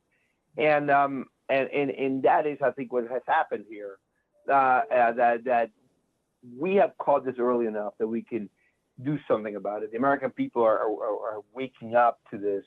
The American people are, from the end of 2020, when the shock of the shock and awe of the hundreds of riots that we had because of BLM introduced all these cultural changes, the American people said, we don't want any part of this. We don't want to have our children indoctrinated or have our classrooms and offices used for so-called anti-racist struggle sessions that are really meant to brainwash what the things we believe in, which is, just the way America is, traditional America, American history, American norms. So people have fought against that and have seen that this has nothing to do with race. This has everything to do with an attack on capitalism, democracy, and so forth. So what we need now, and we're seeing in the different states, is for our political leaders to introduce legislation that will help Americans fight this, that will help Americans say, well, you can't compel speech, that's unconstitutional, or you cannot have racial quotas, that's unconstitutional, or you have to treat people equally. Equity is unconstitutional because equity is the opposite of equality, as reinterpreted by the left, by the woke left, and that violates the 14th Amendment on equal protection. So I think that is happening. The climate of opinion has changed to the point that it has become politically profitable, even for bad politicians, to do the right thing. And that is the sweet spot, and that's, I think, where we're entering right now. Well, it's always good, one, to bring to the surface where the real problem is, but two, when there is the offering of some solution, because like I said, that's not always the case. But it is for this book, and again, our author of the week, Mike Gonzalez, Next Gen Marxism, what it is and how to combat it. Our author of the week, sponsored by ABC Books on North Glenstone for Springfield's Talk 1041. I'm Nick Reed.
Yes, indeed. Your go-to place for all home loan questions, refinancing, first time, eighth time, investment, whatever. I want a great homeloan.com. Usually about every other week or so, one of the characters joins us at Scramblers. Of course, we'll be there tomorrow for the Friday Road Show. They're always there to make, maybe not there, but they're always available, make themselves available to you, whether it is at an event like that with KSGF listeners or just setting up an appointment, giving them a phone call, sending them a text in order to get information. It could be a simple, just straight up one-off question, or maybe you need some advice on what to do with potential change in interest rates. And how should I possibly refinance and pay off some things? Is that wise to do? Use them. That's why they're there. Advice doesn't cost anything. They provide that as a service, and it all starts at iwantagreathomeloan.com because you do. There's a new analysis out that Kamala Harris's proposed tax plan would just out of the gate pulverize nearly 1 million full-time jobs. Now, honestly, we don't need a study for this for a number of reasons. This is pretty basic stuff. But that being said, I do want to talk about this to some degree and then put it in the context of Taylor Swift, and the media is really pushing it. To me, it is an insult. It should be considered an insult that you have a candidate whose presidency might depend on a rich white celebrity's endorsement. And it is not only is that not an embarrassment to the supporters of Kamala Harris, but they're embracing it and using it. I mean, you ought to be embarrassed. Not that the endorsement exists, but that the endorsement is being used as a way to try and, because you know that there are people out there who will do what a celebrity tells them to do. And it's as simple as that. And, in fact, the polling has shown that a majority of Gen Zers have said that they will vote for whomever their favorite celebrity tells them to vote. That's just not a positive sign for any sort of intellectual society, no matter what party they're telling you to vote for or what the cause is. And it doesn't mean that they're always wrong, but the idea that people will surrender their vote to someone else just because they're a celebrity, that is not a very good reflection of who we are. So we've got some of that coming up. Also, some latest symphony news as well. Right now, a traffic update. I'm Nick Reed.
First alert forecast from Color 10, Fox 49 meteorologist Tom Schmidt, sponsored by Wolfpack Cleaners, your residential and commercial cleaning professionals. Today we will have another beautiful day in the Ozarks. We'll see cloudy skies with a high near 83. Tonight, cloudy with a low around 63. For your Friday, we do have a very slight chance for showers. Otherwise, mostly cloudy with a high around 76.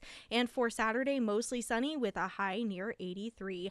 The Pyramid Roofing Company, we are now in September, which means that fall is going to be knocking on our door in just a few short weeks. So if you have roof damage or you think that you have roof damage, now is the time to get that checked out before that cold weather really moves in. So I really want to recommend Josh and his team over at the Pyramid Roofing Company. I am incredibly grateful for the work that the Pyramid team did out at my home. They installed my roof a little over 3 years ago now, and they did an amazing job just with helping me through that process. And every time that there is a storm that rolls through my area, they make sure to reach out. They make sure that I'm okay, that my home is okay, and they make time to do that free roof inspection to really make sure that my roof is still in tip-top shape. They use high-quality products. They also offer military and first responder discounts on new roofs, and they will help you through that insurance process without making you sign anything. So if it is time to have the Pyramid team out at your home, go ahead and give them a call today. You can find all of that contact information for the Pyramid Roofing Company under the Sarah's Endorsements tab at ksgf.com. And Kaylin's with us, Springfield Symphony. It is always fantastic to see you, and it must mean that there is a performance upon us. Exactly. We are really excited. We have this Saturday our opening concert for our 90th anniversary season. 90. So big year for us. So it is a big year. Go and have amazing concerts lined up, and of course this first one's kicking off with a bang. Right. So it's called Putting on the Ritz. So each concert this year is themed after songs from the 1930s. So what's more iconic than Putting on the Ritz? Yeah. Oh, and 30s, 90s. Yeah. So that's been 90 years. So 30. Well, that is kind of cool to think about as you're there, that the opening season, this was the hot music. Yeah, absolutely. And so I think, cool. Most people today know Putting on the Ritz. Right. Unfortunately, we won't be playing that most likely, but we have some great songs and composers lined up for this month. We have Rimsky-Korsakov's Procession of the Nobles. We have Piano Concerto No. 1 by Grieg with our guest artist Spencer Meyer, who is a fantastic international Steinway artist who's coming in. And then we're finishing off with Shostakovich's Symphony No. 10. So it's going to be a big program with lots of feeling, lots of emotion, and of course, amazing musicians that we have on our stage. Is there anything as we kick off the season that people should keep in mind that's upcoming throughout the season? Yeah, absolutely. So we have special things going on throughout the year. We have obviously our annual gala at the end of the season, which will be a big celebration for the 90th. We have our new Vintage and Virtuoso in February. And then we have our golf tournament coming up next month. Oh, nice. Now, I know that traditionally there seems to be, do you still do a Halloween type deal? Yeah, absolutely. So we have our subscription series, which is our 9 classical concerts, or 6 classicals and pops and premiums. And then we have a family series. This is kind of a new kind of what we've come together. We've always had our Spooky Symphony and our holiday matinee, and this year we're adding a 3rd performance, so we now have 3 full performances that are free for the community. And so our Halloween one is our Spooky Symphony is coming up here real soon. Yeah, Tickets will be available for request starting on September 18th, so coming up here real soon.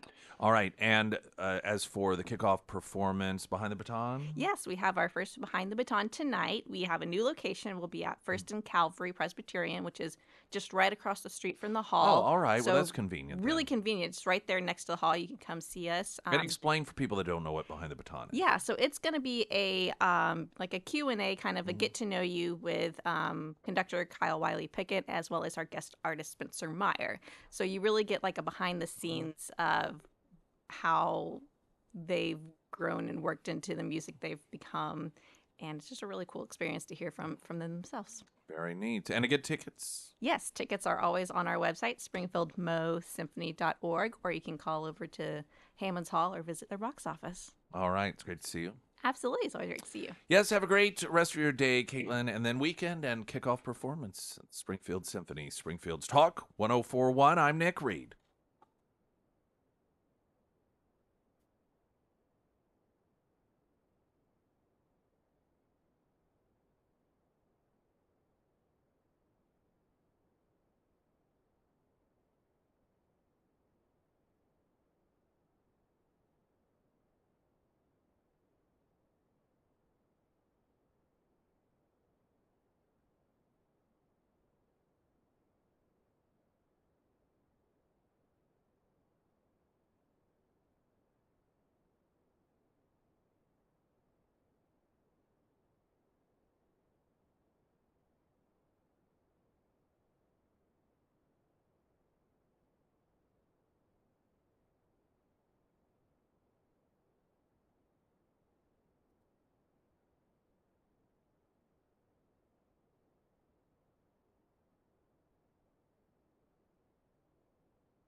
Oh, here's a interesting Fox News story. Dem congressman says Trump should talk about dropping out after the debate. Well, let me tell you what. Now, obviously, this is an effort to demonstrate how poorly he did. But that's not how it works with Republican voters, you see. This is one of the differences between the Democrat Party and the Republican Party. The Republican voters already voted.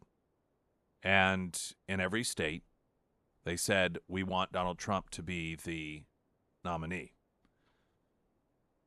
What, of course, the Democrats do is they tell their voters, this is who you're going to support. His name's Joe Biden. And don't worry, he's not senile, until they can no longer hide it. And then they say, oh, guess what? We're overturning those elections. You know that guy that you voted for after we told you to? We're scratching that election. We're going to have a do-over. And actually, it's not technically a do-over because you don't get any say in it. In fact, the delegates who represent you, they're not even going to be able to do this at the convention where they have other options. We're just going to have it done beforehand, do a virtual thing so we get all this wrapped up. That's not how it works with Republicans. When the Republican voters make a pick, that's the pick. And also, they don't overthrow it just because the poll numbers look bad. I don't think that Democrat, and listen, I understand that this is a Democrat from Florida. And more trying to make a point here.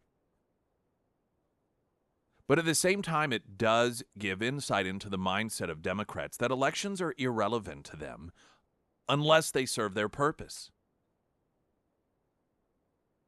And so here, Biden gets elected, but because of, according to them, not because he's senile,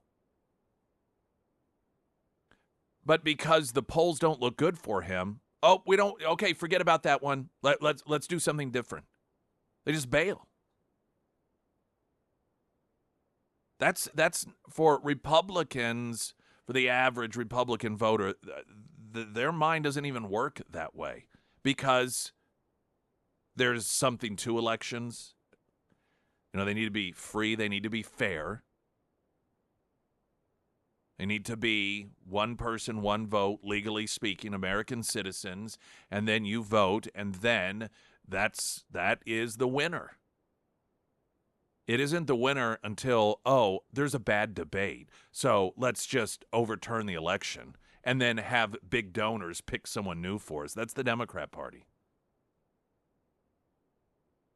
Of course, I mean, to that point, look at Who's one of the, if you were to ask the average person, who is the richest white person in America? Who's the richest white celebrity in America? I think most would probably say, Taylor Swift. You notice how excited the media and the Democrats get over really, really, really wealthy white people supporting Kamala Harris versus the way that they look at average citizens, blue-collar workers, veterans, the average everyday person that supports Donald Trump. Oh, they must just be racist. They're an idiot. Oh, Taylor Swift. Oh, another celebrity. Oh, let's look at all these rich celebrities. There's a piece in the Washington Examiner. Will Taylor Swift pay those high rent, gas, grocery, or energy bills? But before we get to that, Vice President Kamala Harris's tax plan would effectively vaporize nearly 800,000 full-time equivalent jobs, according to studies published by the Tax Foundation. Harris's proposals include hiking corporate taxes to be among the highest in the entire developed world, would lower unemployment by roughly 786,000, employment by roughly 786,000 full-time equivalent jobs, and reduce long-term gross domestic product and wages by 2% and 1.2% respectively, the Tax Foundation found. Meanwhile, Trump's proposals, including 60% tariff on China, would lower employment by approximately 387 full-time equivalent jobs. However, long-run GDP by 0.2% and increase long-run wages by 0.6%.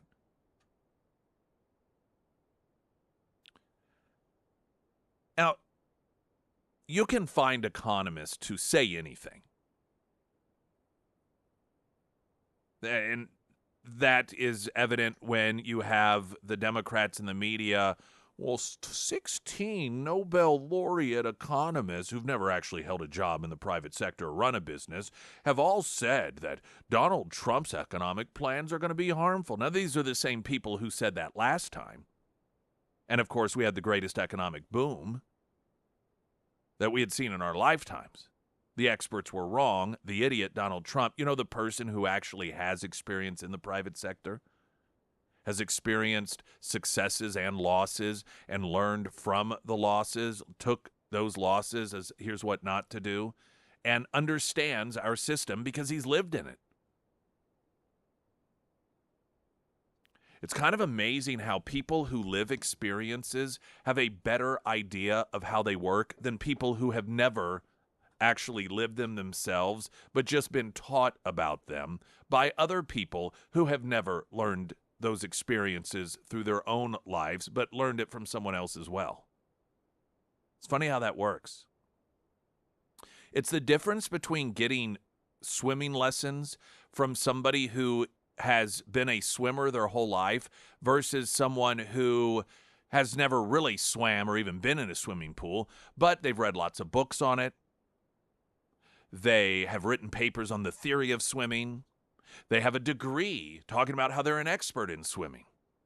Now, I don't know about you, but if I want to know about swimming or learn swimming or have someone teach swimming, it's going to be someone who's actually been a swimmer, not someone who's just learned about it. Kamala Harris, her economic advisors are people who have never been in the private sector. I mean, can we be any more as a country dumb?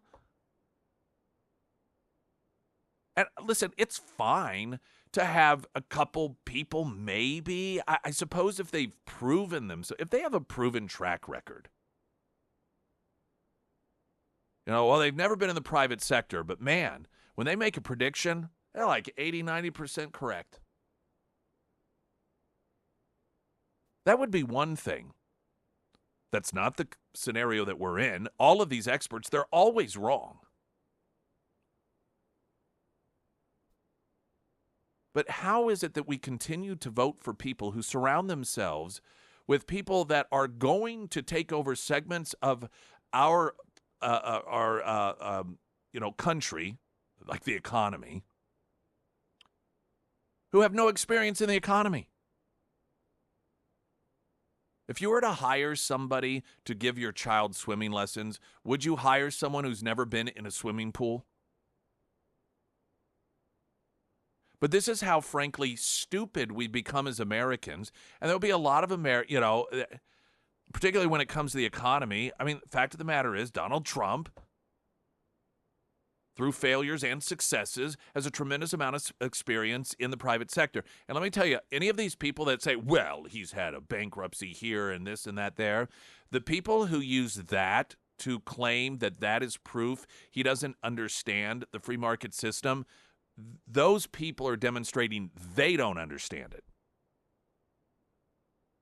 Anyone who thinks that if a person who is in business has ever failed, that means that they're not, by definition, a success, they are demonstrating they have no concept of how really anything in life works. Because every book on success, you read any book about success, from someone who is successful, the vast majority of what they're going to be talking about, or at least a significant portion of it, are the mistakes that they have made and what they've learned from them, the failures that they have had, the biggest, oh my gosh, I can't believe I made that decision. That was a horrible one in retrospect.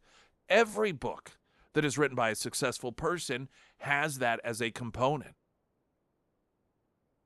You have this rationalization that goes on that says, well, Donald Trump doesn't know what he's talking about when it comes to the economy because he's filed bankruptcy. But Kamala Harris, who's never actually been in the private sector, although she claims she worked at McDonald's, that apparently isn't even true. And then she decides to surround herself with other people to get economic advice, people who have never had jobs in the private sector. Honestly, we are at the point that the hell that will rain down on us in a self-inflicted manner if we as a country collectively decide Kamala Harris should be running this country. We deserve what we get. We deserve it.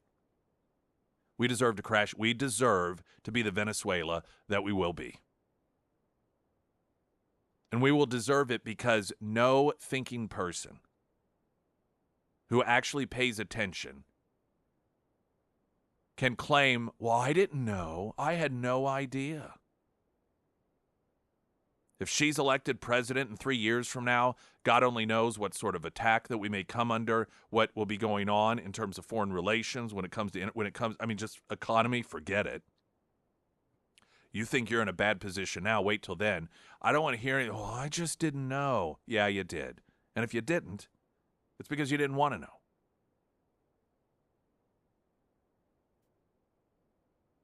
Aside from the fact that you can find any left-winger who is a supposed economist because they have a degree telling them that they are, and, well, this policy's this and that's that. There's one thing we can all understand. If a business, big or small, has less money, then that means there is less money.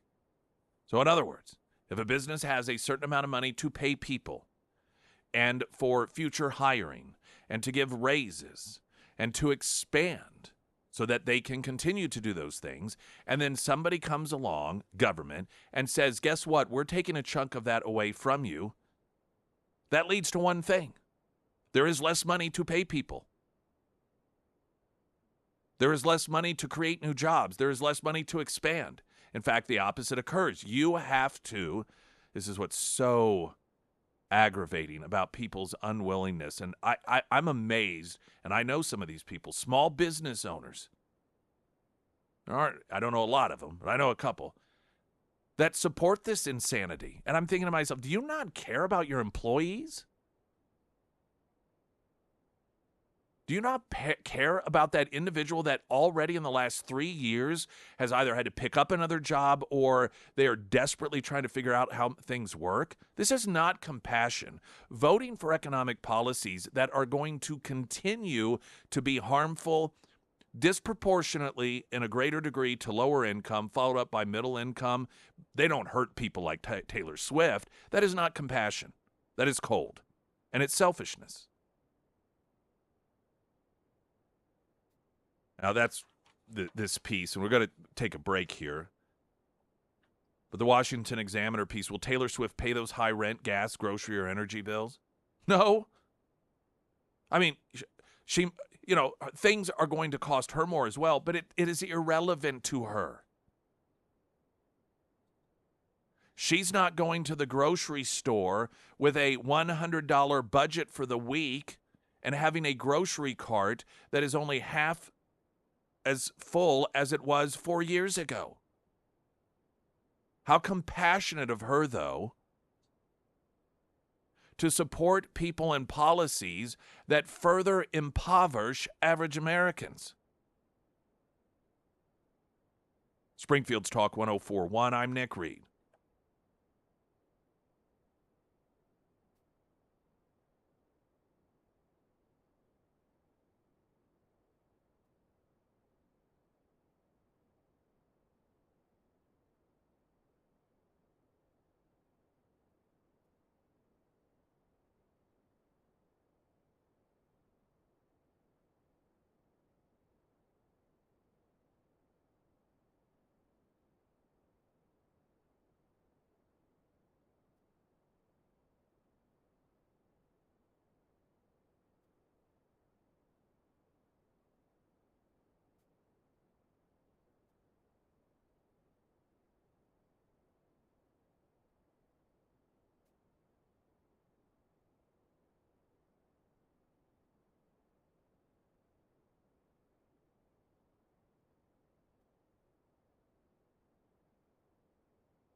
So the media and the Harris campaign very excited that one of the richest white people in America are supporting her, that is Taylor Swift. The posting she put, among other things, is that she thinks Kamala is steady-handed, a gifted leader, and that we would be led by calm and not chaos. So I don't know if she's seen what's been happening at the border, under the border czar Harris. I don't know if by calm she's talking about the Black Lives Matter riots that Harris supported, or the crime in the streets, the people that just going out for a jog getting raped and strangled to death by illegals, the crime in the cities. Maybe this is the calm. But see, this does not affect her. The waters for Taylor Swift's world as an uber wealthy person remain unchanged. So she, as I've always said, the extremely wealthy in this country can afford the economic policies of the Democrat Party. The problem is it's the rest of us who suffer. See you at Scramblers tomorrow. Glenn Beck's next. I'm Nick Reed.